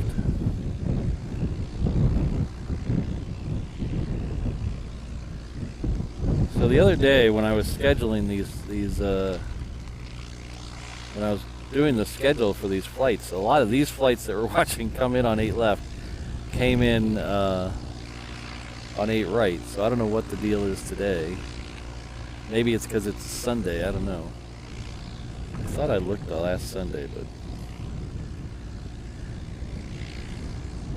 I like to do the sunset shows from down here, even if we get a little less traffic right in front of us, because the sunset's usually much better from over here. And we do get the departures right in front of us.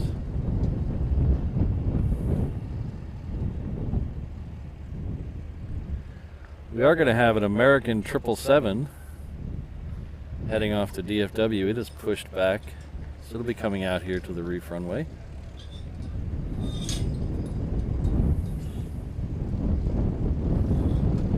See if we can get that prime air for you.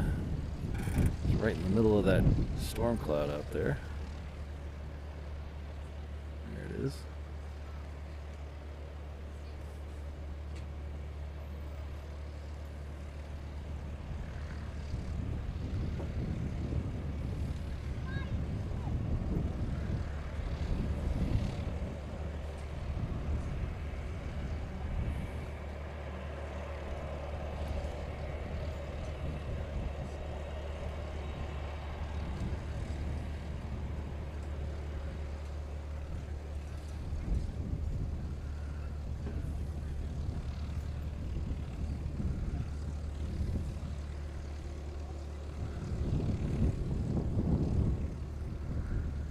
There you can see the blue tail, the light blue tail.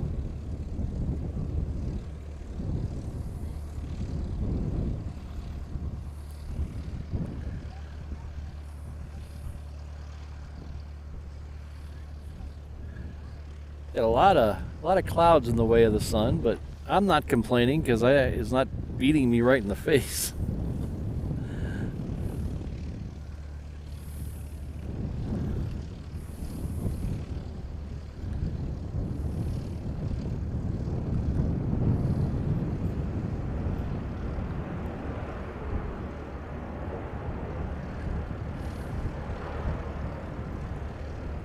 So we have 2 more streams this week before I head off on my UK tour.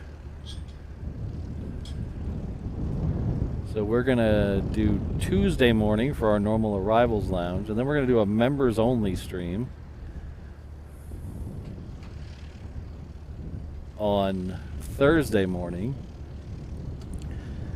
The Thursday morning members only stream is gonna be a little convoluted because what I'm as I was testing out stuff earlier with the setup here, they're going to use that member stream, at least the first 30 minutes of it, to test my road gear for the trip. So I'm going to do the minimal. Unfortunately,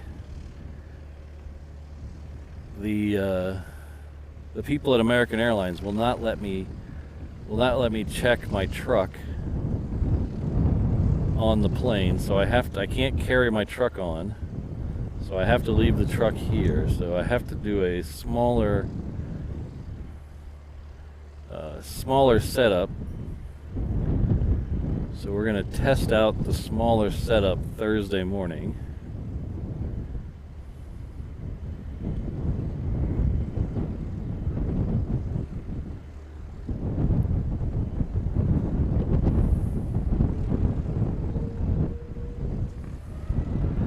All right.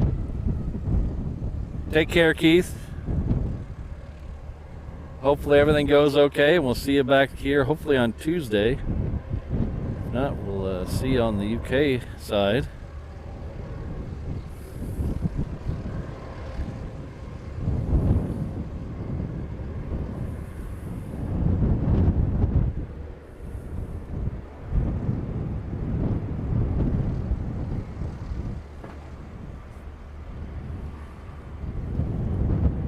So I'm going to try something here.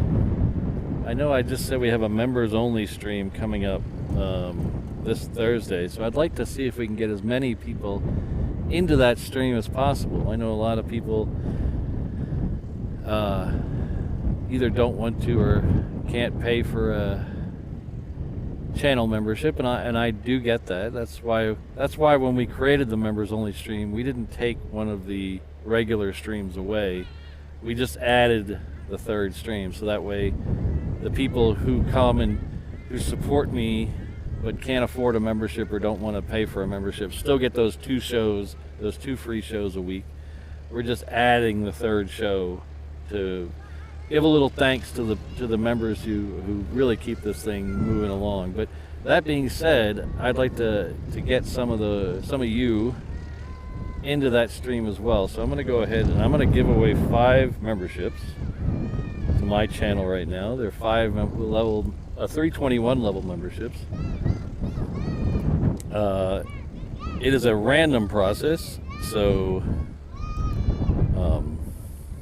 unfortunately I can't choose who gets these, but we're going to do 5 random. See how this goes. All right. I have gifted 5 reverse ops memberships.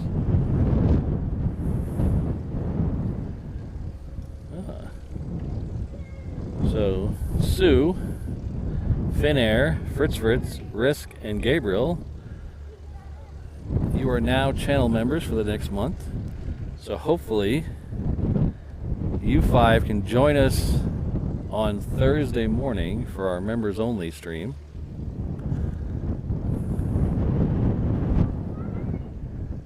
And we're also going to do all of the European shows, the UK shows are going to be open to everyone except for one. We're going to do one special members only stream from the UK. So that's within the next month. So you guys can get into that members only stream in the UK as well.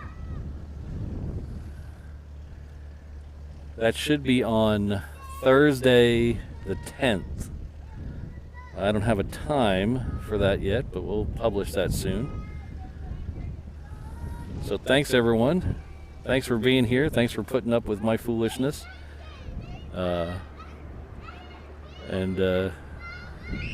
welcome to the Reverse Ops Ohana. This Hawaiian here is heading off to Maui.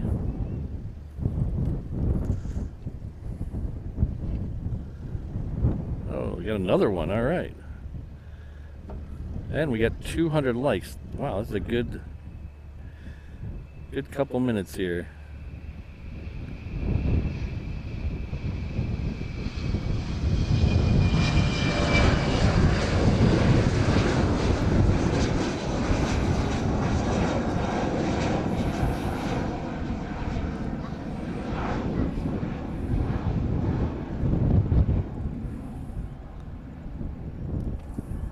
So our good friend and mod, Sydney, at 34L, is also gifted a membership. We got one more person who can join us on Thursday. Looks like it's Farid. Thank you. I hope I'm saying that. That's my biggest fear with this channel. I didn't talk a lot when I first started this channel, and the reason was that I have a horrible case of dyslexia, and so I didn't want to butcher people's names. So that's really my biggest fear with this channel, is I will butcher someone's name. So if I butcher some of your name, please correct me. I know we had Jacob here, our good MP friend, local MP friend. He was actually in person one day. He came up to say hi, and I called him the wrong name like 4 times, and I felt so bad. That wasn't a dyslexia thing, that was just a mental breakdown. But thanks again, Sydney. Thank you for everything you do for the channel, not just the gifted membership.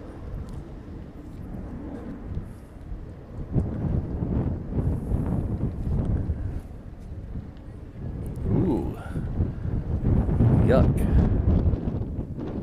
So we're going to swing around here to try to get that plane right there, but we're going to, once we get done, there it is.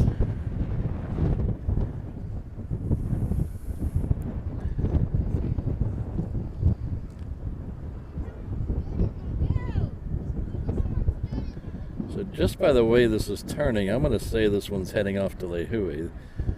It is turning all the way to the right. So I'm going to guess this was heading off to Lehue.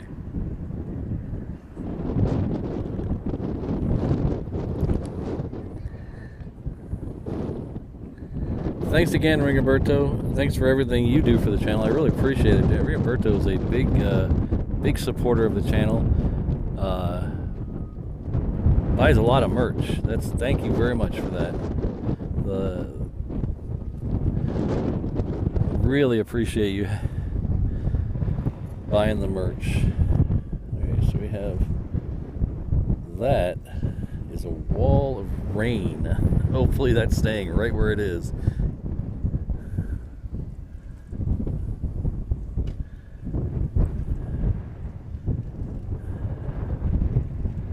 Alright, so that American 777 is on the move. Should be here in just a minute.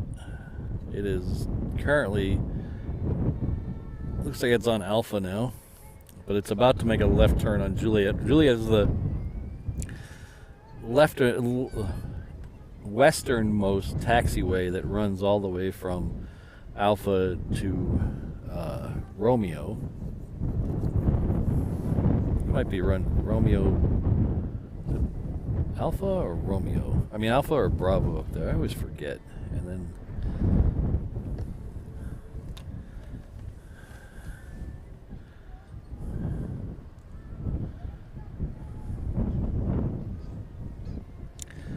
so I still stand by my prediction of a 6 out of 10 for the sunset tonight. So, but it is looking really cool right now.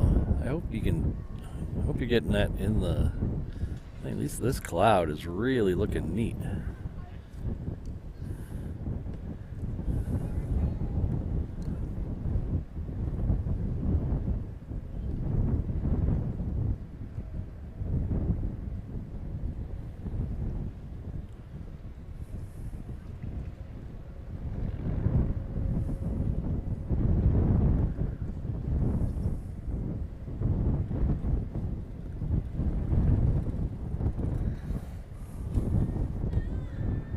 Thank you, Retro. Appreciate that.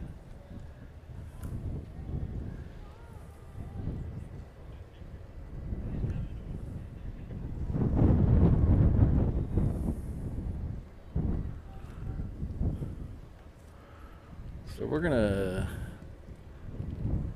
take this one to the other camera. Let's see.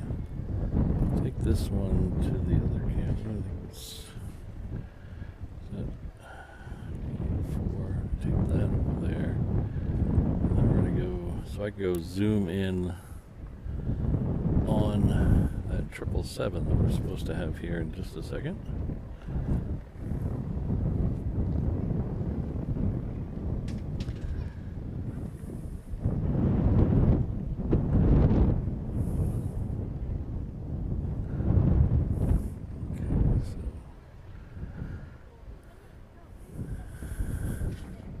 Our good friend Ken has gifted one reverse ops membership. Oh, and gifted it to our good friend Kathy. So thank you both for being here. But thank you very much, Ken. I really appreciate all your support.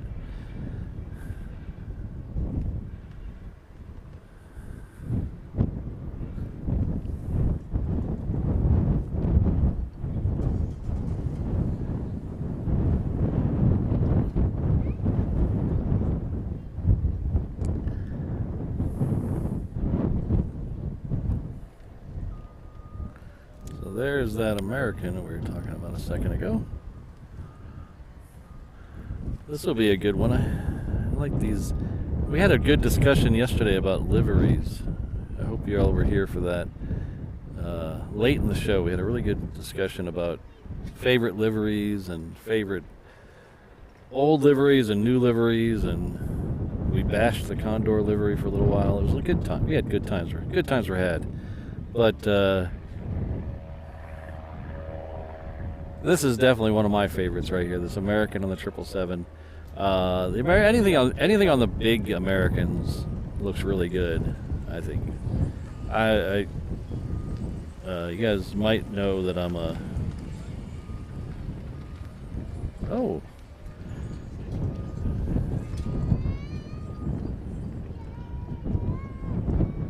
Well, looks like we got some new friends in the house. Thanks, Walt, for sending everybody over. Walt, if you guys haven't checked out Walt's channel in the last week or so, man, you guys are missing out. That he has taken plane spotting to the next level. He really has. The stuff he's doing over there while he's in Korea it's amazing. He took everyone on a tour of the grocery store the other day, and it was awesome. It was just looking at the South Korean grocery store. Him and his son went up to the border and looked out over the river to North Korea. It was great. And on top of all that, he's doing shows from hotel rooms. It's really good. I'm going to steal his idea for the ambient noise, though. I am going to steal that idea.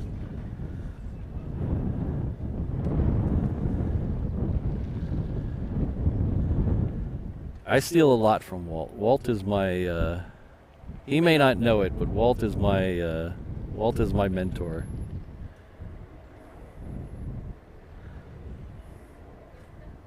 He's actually the first person I ever saw do live streaming on YouTube. He's the first person. I didn't know it was a thing until I went and saw Walt at DFW. I happened to see Walt at DFW one day, and I came back to Hawaii, and I was like, well, why don't I do that here? So if it wasn't for Walt, I wouldn't be here right now talking to you guys.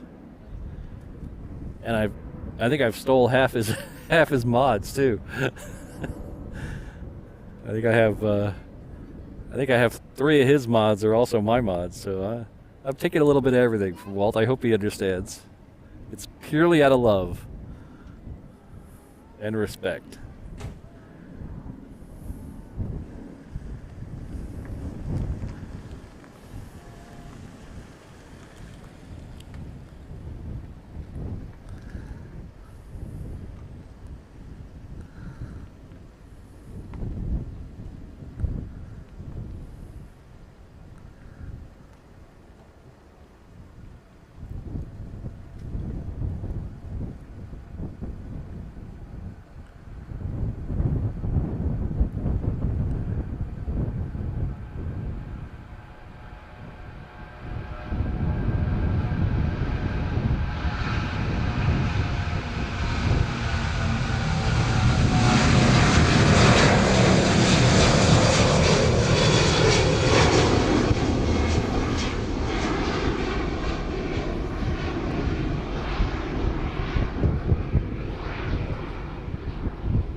We have one more ship coming out of Pearl Harbor. We can catch it a little bit in the sun rays over here.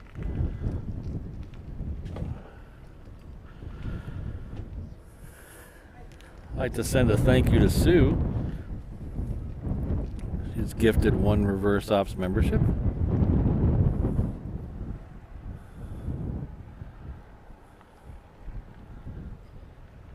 So I believe Sue was one of the memberships that I gave away, and now she's turning around and gifting one herself. So thank you very much. So Mike, please join me in thanking Sue for the awesome generosity. We'll see you both here on Thursday for our member stream, hopefully. If not, you guys really, all you members in the chat, you really gotta, when I announce the time for the members, I think it's gonna be something special. I'm probably stealing from Walt again, but in my defense, I've had this planned for about 6 months, so but we're gonna do something a little cool.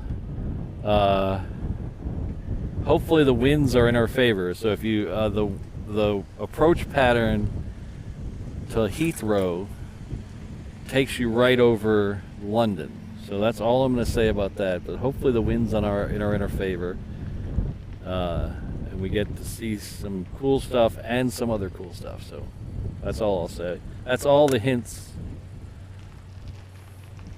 That's all the hints I will give.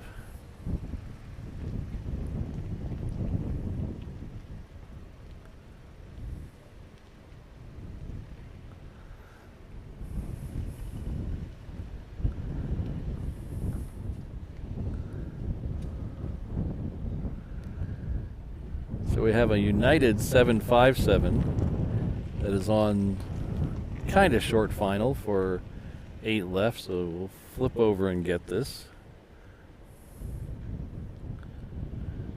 I want to acknowledge Vince.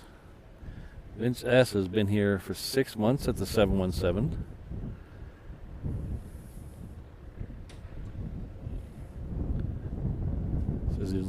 Says it went by fast. He's looking forward to more streams. Well, it has gone by incredibly fast this year.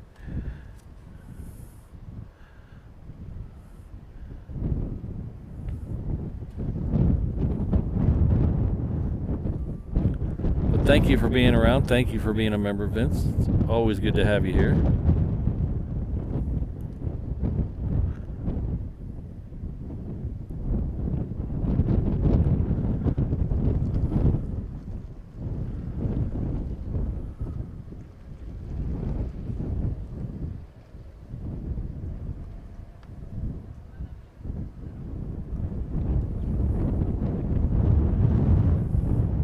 Oh, Vince, are you going to the UK as well?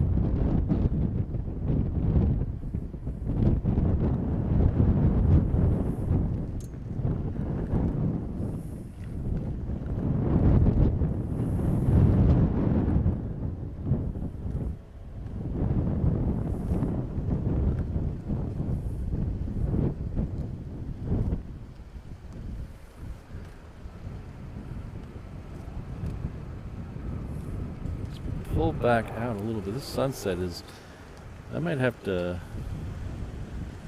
reevaluate. These clouds are doing really cool things.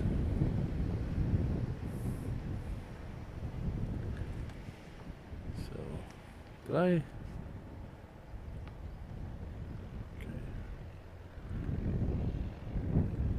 I just lost 2 minutes of my life. Did I get that 757?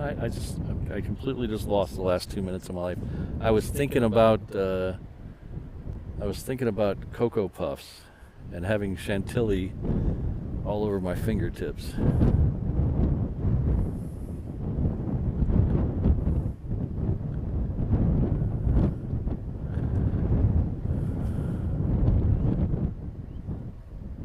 Alright, this next one's going to be a Delta 321. It's coming in from LAX.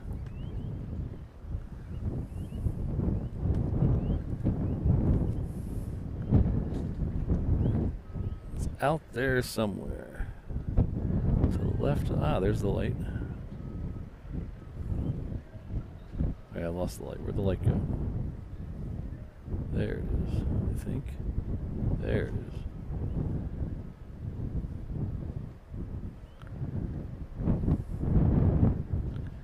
Ah, Alan, we've been, again, cursed by the time zones.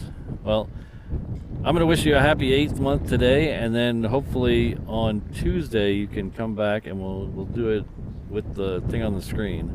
So happy 8th month. Thanks for being a member.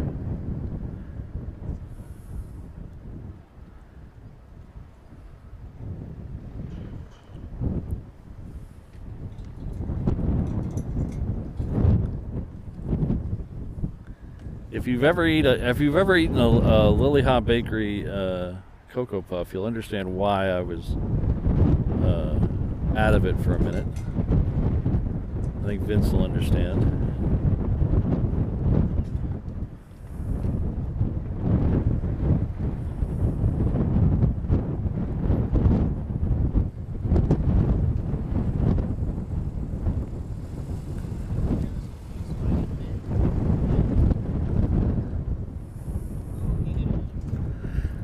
Ah, hello, David.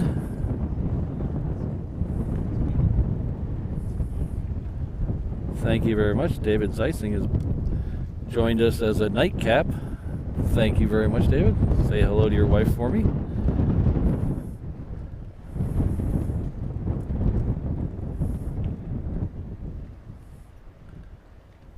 Thank you very much for the $20 super chat. I truly appreciate all your continued support with the channel.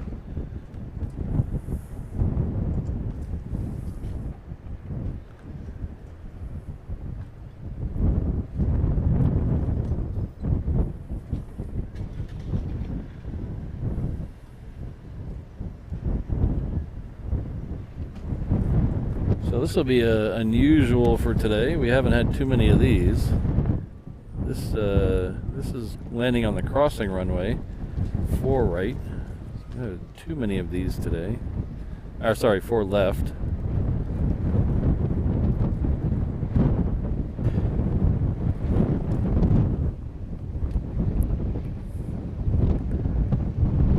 Four right's been closed for a couple of weeks now. It's supposed to reopen in November, I think.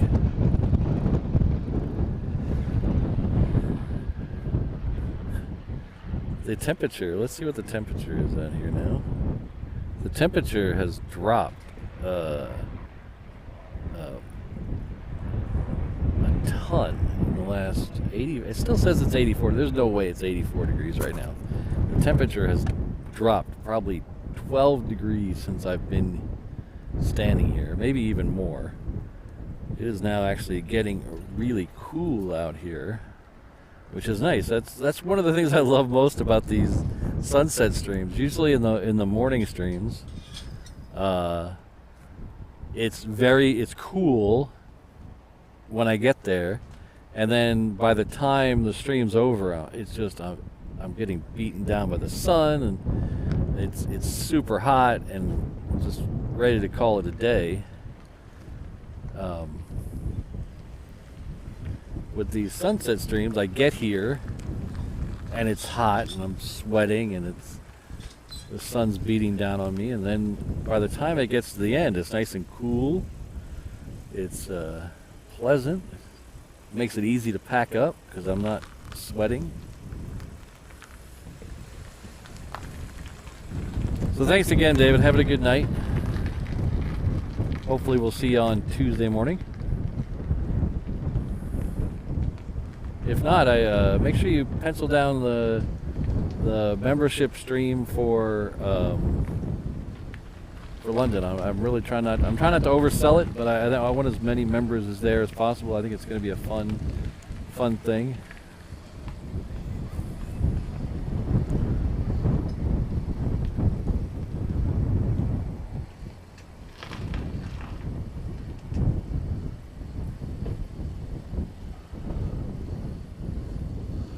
Alright, so the next arrival on 8 left is going to be United 777. It's now about 6 or so, 7 miles off the coast.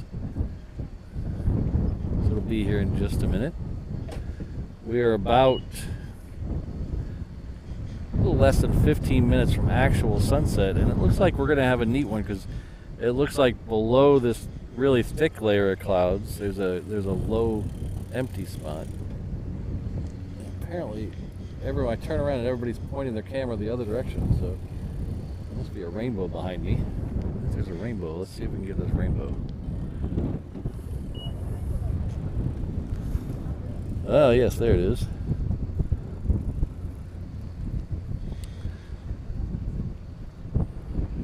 So I looked over my shoulder and the people behind me were all facing the other direction taking a picture, so I figured I had to look back there.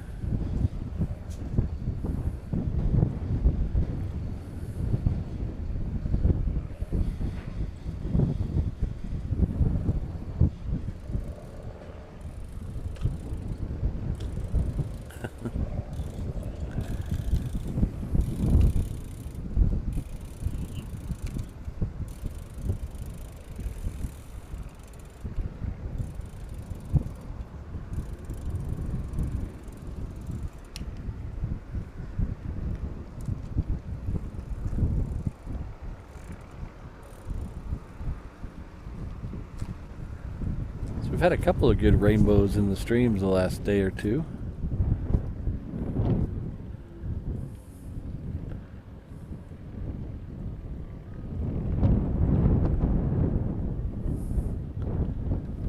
So this is the ship that was coming out of Pearl Harbor a minute ago. Did somebody say this was South Korean? Is that what someone said?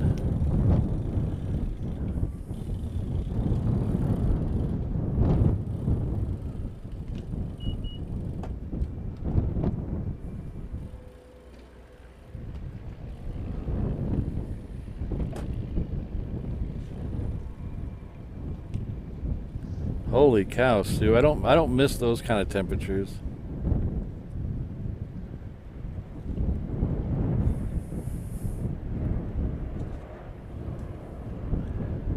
It very rarely here gets above 90. But most of the time 90 doesn't feel like 90 here because of the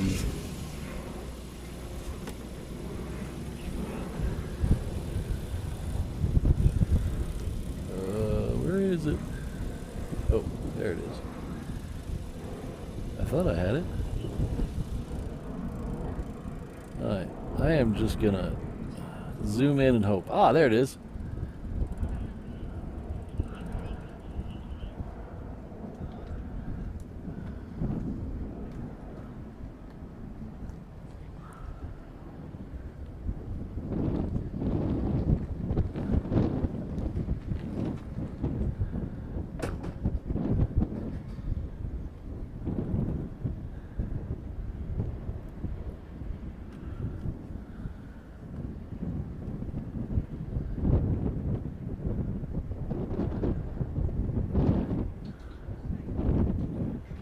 Yeah, most of the time, even when it's 90 here or so, it doesn't feel like it because we have the trade winds keeping us cool.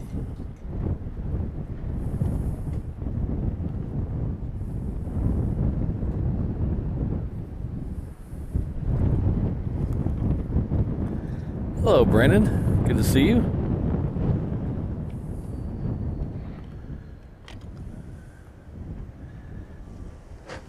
Yeah, Pittsburgh, Don. I've lived here almost. We're coming up on 19 years I've lived here, and sometimes I still stumble. I stumble a lot on normal English names. Normal's a bad word. I didn't mean that. English names, but sometimes those Hawaiian names, street names especially, just. But there is a pretty good rule to follow. All the letters, all the vowels go by the long vowel.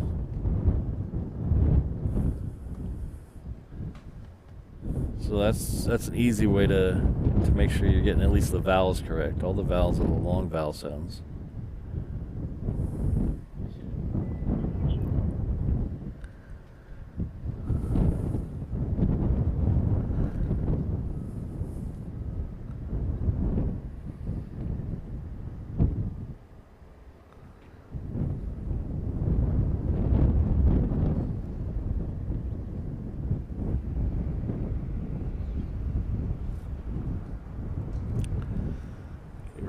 little bit of sprinkles here. Not too bad. Hopefully it's just momentarily, because that rain I showed you a minute ago up on the hills, what happens is the trade winds are blowing strong enough where it blows it down this direction. So it's actually not raining above my head, really. It's raining about 6 miles behind me.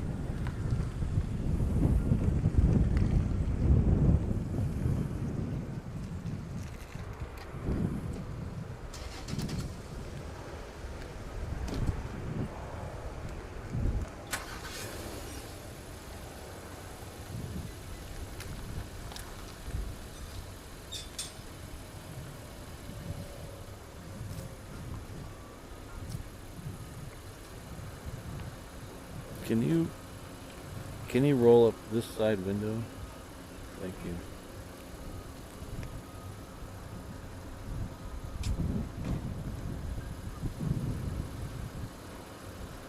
My head in the shot? Yeah, there's my head.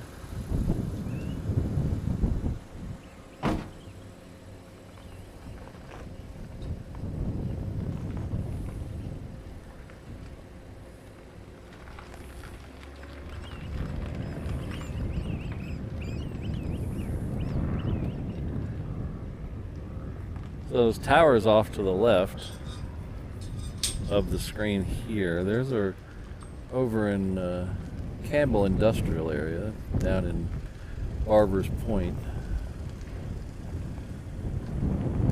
Those are some of the refineries that we have here. Gas refineries.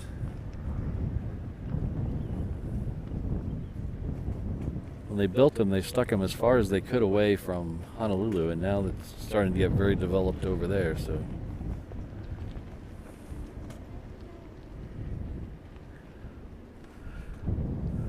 what's funny is one of the best luau's on the island is over in that area, and they take all the tourists on the bus out there from Waikiki. And you drive through like this industrial plant where there's, forklift dealerships and bottling plants and oil refineries, and looks like you're going to have your they won't find your body, and then you end up at this amazing luau on the beach. Right there, there's an awesome. It's right next to a cool lighthouse. But the actual seating for the luau goes right up to the sand. If there's no traffic and they get you out there on time, you get your picture taken at sunset on the beach. It's awesome. It's called Germain's Luau, if you're wondering, if you're coming out here. So there's the sun right there. Look at that. It's creating a partially obstructed sunset.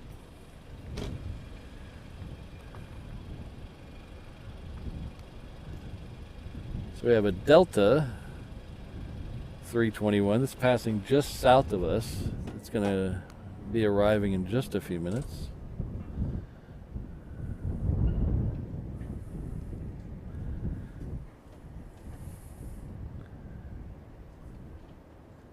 So while we haven't had as many planes as I hoped, I think we still had a pretty good stream today.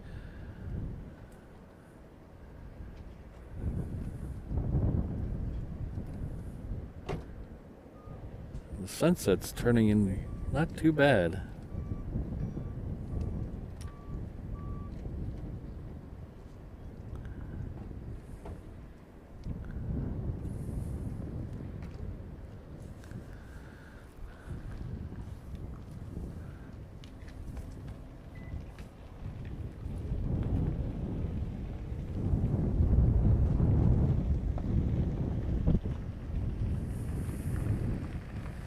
Hello, Bob. How you doing? Good to see you.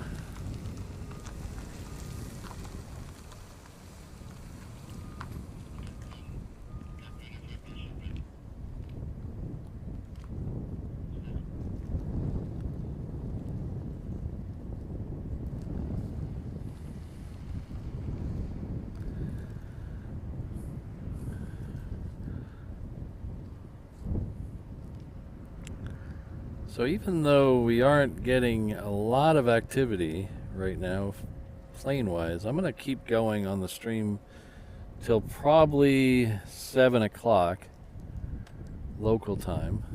So right now, as you can see in the bottom left-hand of the corner, that's about 35 more minutes. Specifically because I want to see how this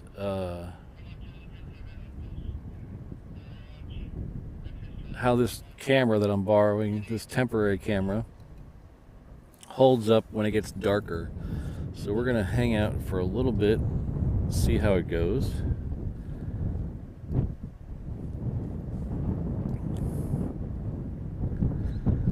So we're coming up pretty close to 3 hours on the stream. That's about as long as I wanted to go, but I did start a little early.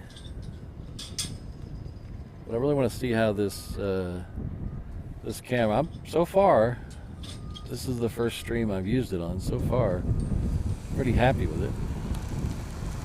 The zoom seems pretty responsive. The focus seems really good.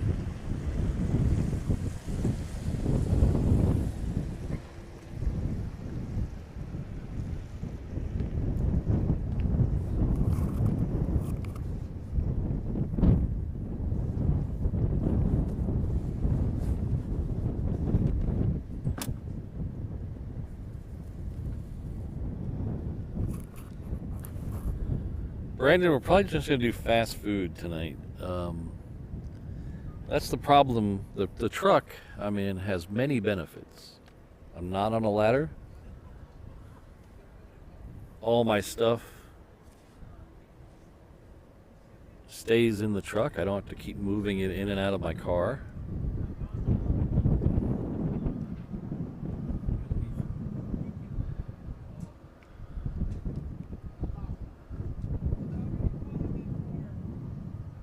But the one disadvantage the truck has is I really can't just park it and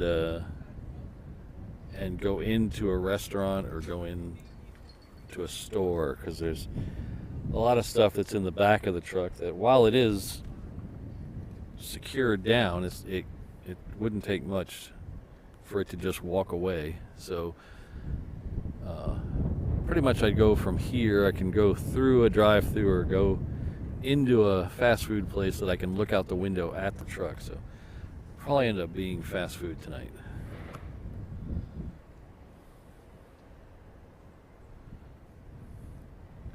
We'll see you later, Keith. Take care.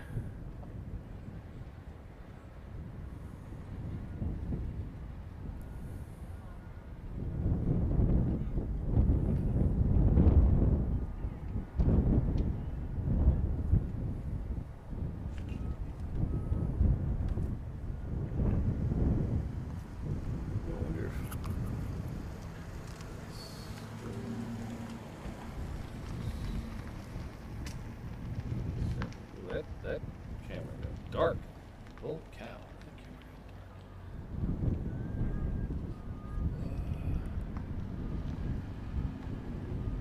Let's see.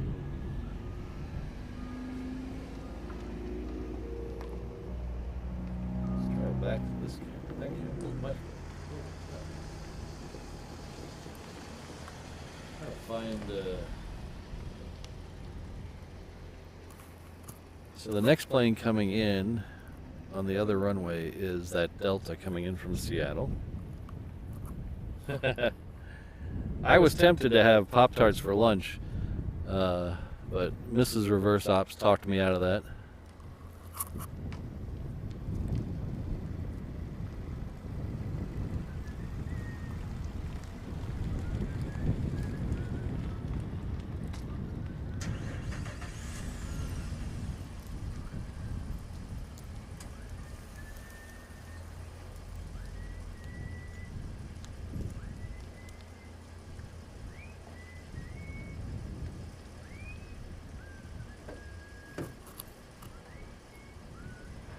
Bob, I'll check that out. Thanks.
This is Southwest 4342. It's heading in from San Diego.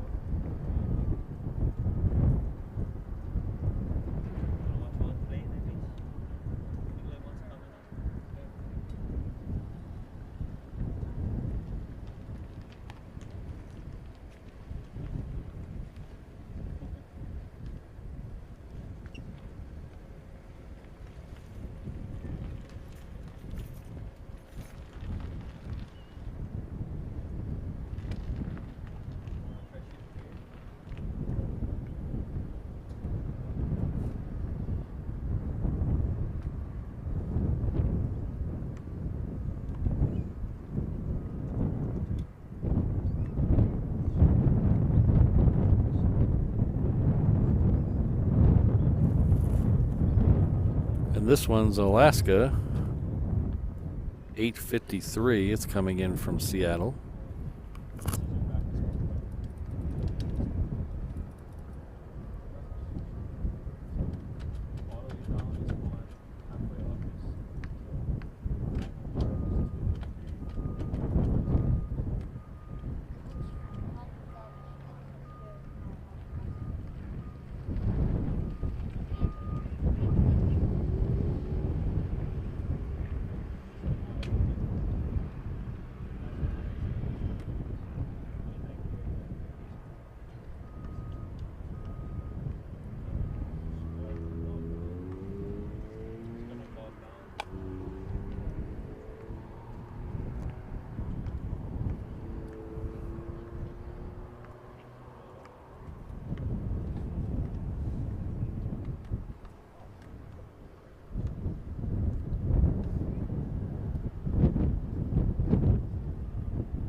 Bob, I was told, well, they didn't tell me, they told a press conference that I watched,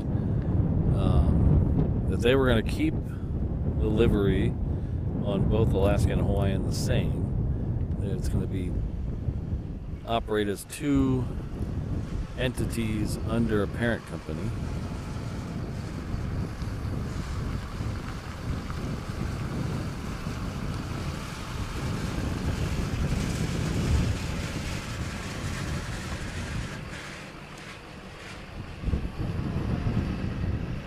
So they'll share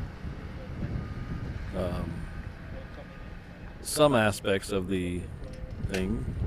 There will be some redundancy, but overall they're going to keep them as two separate brands, which is good news, I think.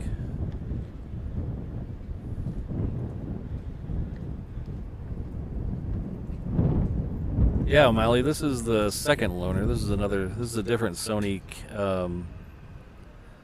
camcorder. So my normal camera up till about a month ago was a Sony camcorder. Then I tried a Sony mirrorless camera, but I couldn't get the zoom range I wanted. I could either get super telephoto or I could get wide, but I couldn't get both in the same lens. So it kind of hindered a lot of the shots I wanted to take. So I returned that loaner, and now I am on a newer Sony camcorder with a much larger sensor than the old one.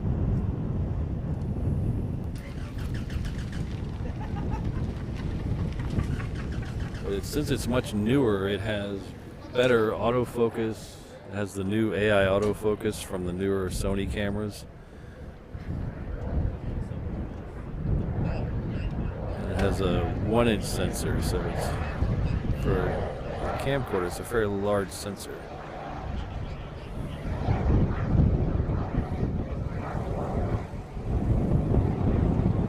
So far, it's handling the low light fairly well because it's not super dark out here yet. It's still blue hour, I guess. But for the autofocus on some of these planes that are quite a ways away, I'm actually really surprised. Like this one has got to be at least 10 to 12 miles away in a gray background, and it's doing a fairly good job of autofocusing on it. So, just as I say that, it wanders out of the center of the screen. As long as you keep it in the focus ring.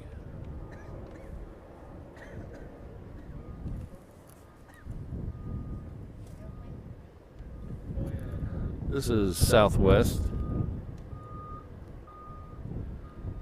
4330-42. This is the one we saw overhead a minute ago.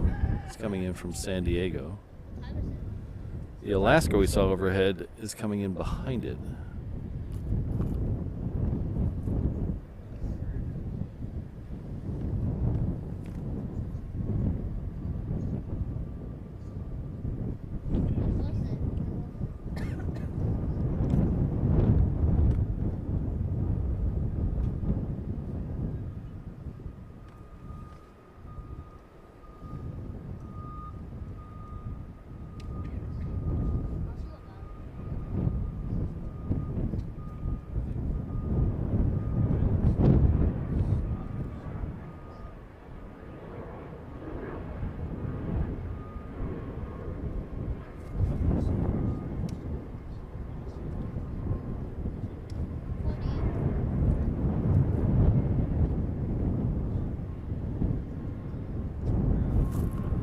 Somewhere over my head that I cannot see is another FedEx 777. Should be just south. Sorry, that's why I can't hold this shot. Is I'm trying to look up at the same time to try to find that FedEx 777.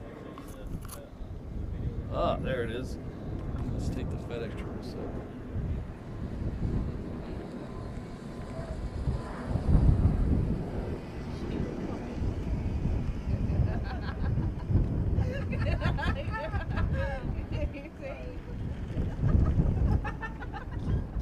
Caught me off guard.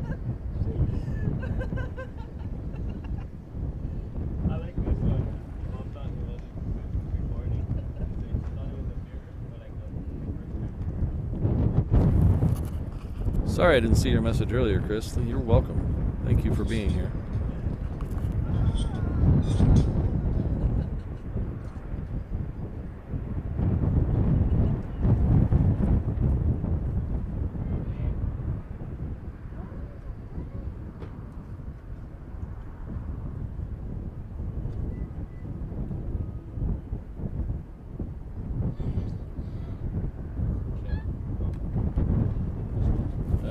Tried this before with the Queen, so now let's try it again.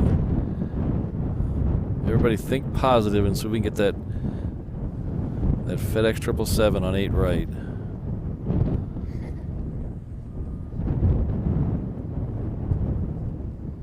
I don't think it'll happen, but you never know.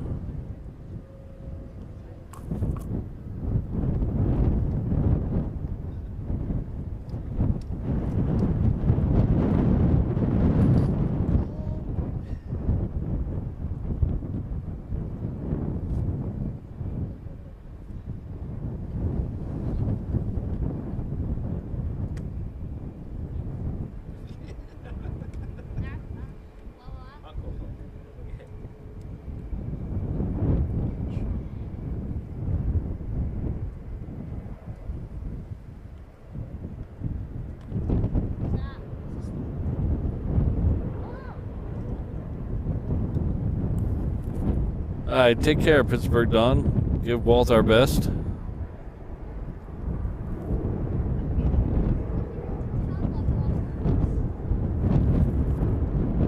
Yeah, I said it before, but if you haven't had a chance to check out Walt over at Runway DFW, give him a check out this week. He's in South Korea and he's doing some really cool streams.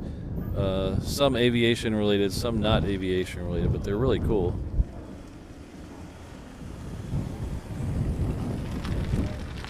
He did a stream the other day where he was looking in on North Korea. It was really, really interesting.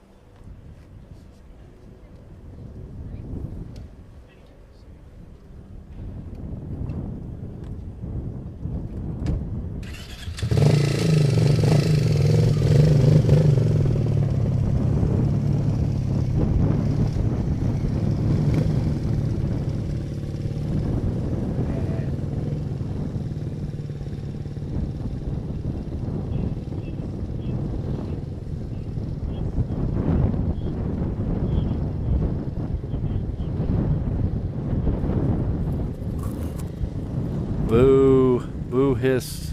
Ooh hiss FedEx.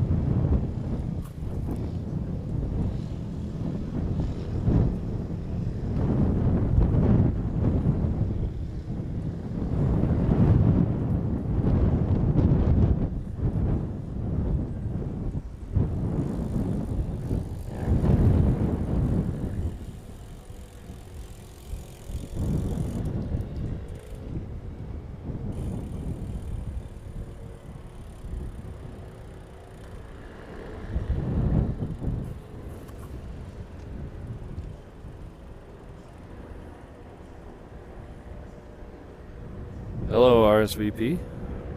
I hope you have reservations.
Good night, Sydney. Take care of yourself. Thanks for being here. Thanks for all you do for the channel.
No, usually just here.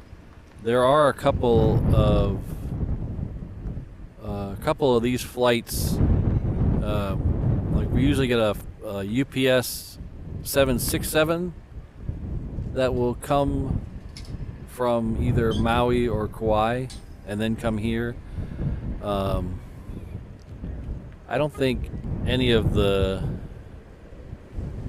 747s land on anything else besides maybe there used to be one maybe that went to Hilo, or not Hilo, Kona.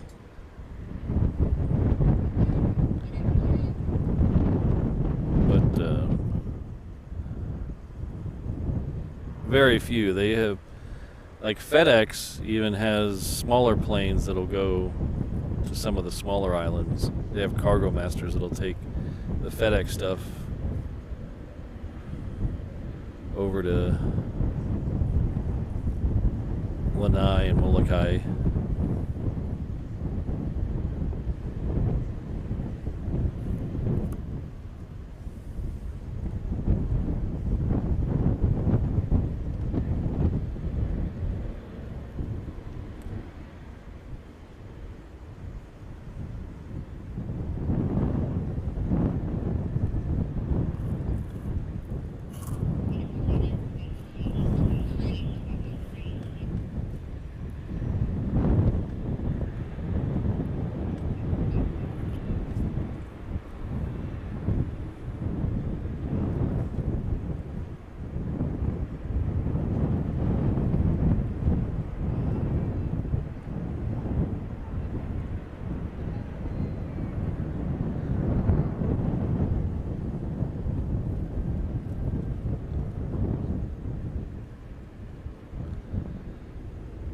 So the next arrival is going to be a United 777 coming in from SFO. I think that's probably we're going to call it right after that.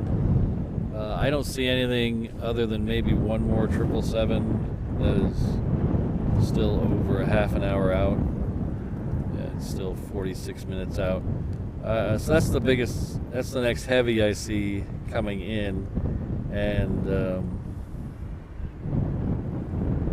Check the departure list just to make sure.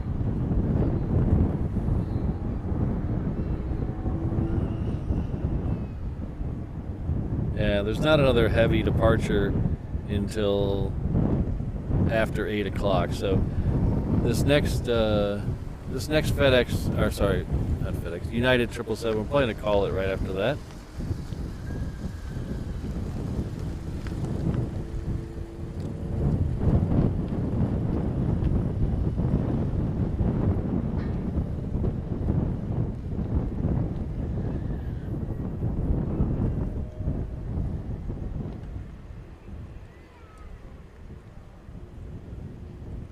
All right, take care, Alan. We'll see you then.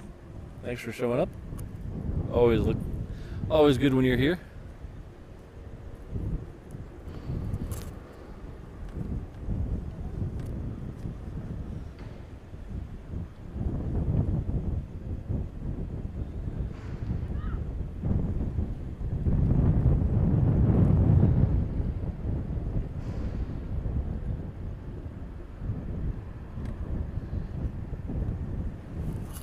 Well, if the autofocus will focus on Venus, that's pretty good.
Amen, O'Malley. Amen. That is, truer words were never spoken.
All right, well, thanks a lot, everyone. Today was a nice day. This is a good way to end the weekend.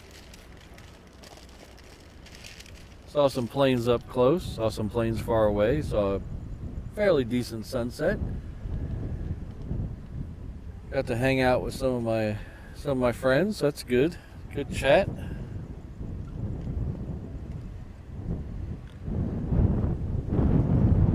As a reminder, we'll be back here again on Tuesday. That'll be a stream open to everyone. You're all welcome. Tuesday morning at 7 a.m. Then we'll have our members only stream on Thursday morning at 7 a.m. And then I am off to the UK. We're going to do 6 shows over about 14 days in the UK. A couple at Heathrow. A couple at the Mach Loop, if you're familiar with the Mach Loop. It should be lots of fun. See if this video plays nice today. It's been giving me issues last time. In fact, it's actually a couple of iterations old because I had to revert it. But so if you don't see your name here, it'll be definitely, I'm going to work on fixing that tomorrow. So if you don't see your name here, it's not that I've forgotten about you, it's just that the video is being funky. But I do appreciate all the members. You guys keep this chugging along. Don't forget to tune in for that member stream on Thursday morning.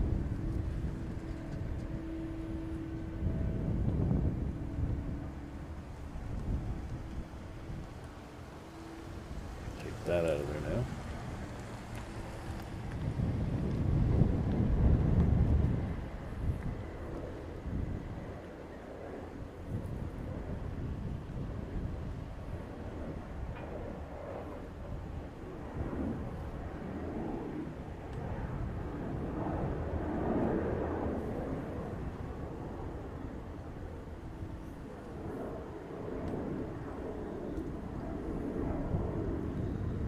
Hello, Mark. Good to see you. You are quite welcome. I also want to thank my reverse ops mods, Kirsten, Ms. Wolves, Rainbow Love, Sydney, Brad, Josh, and O'Malley. Thank you all. Definitely couldn't do this without you guys. All right, we will see you all mañana. Well, technically not mañana, it's Tuesday.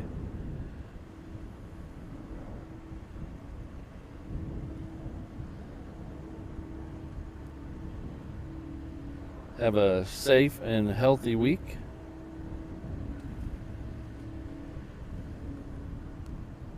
And we will expect you happy and healthy back here on Tuesday.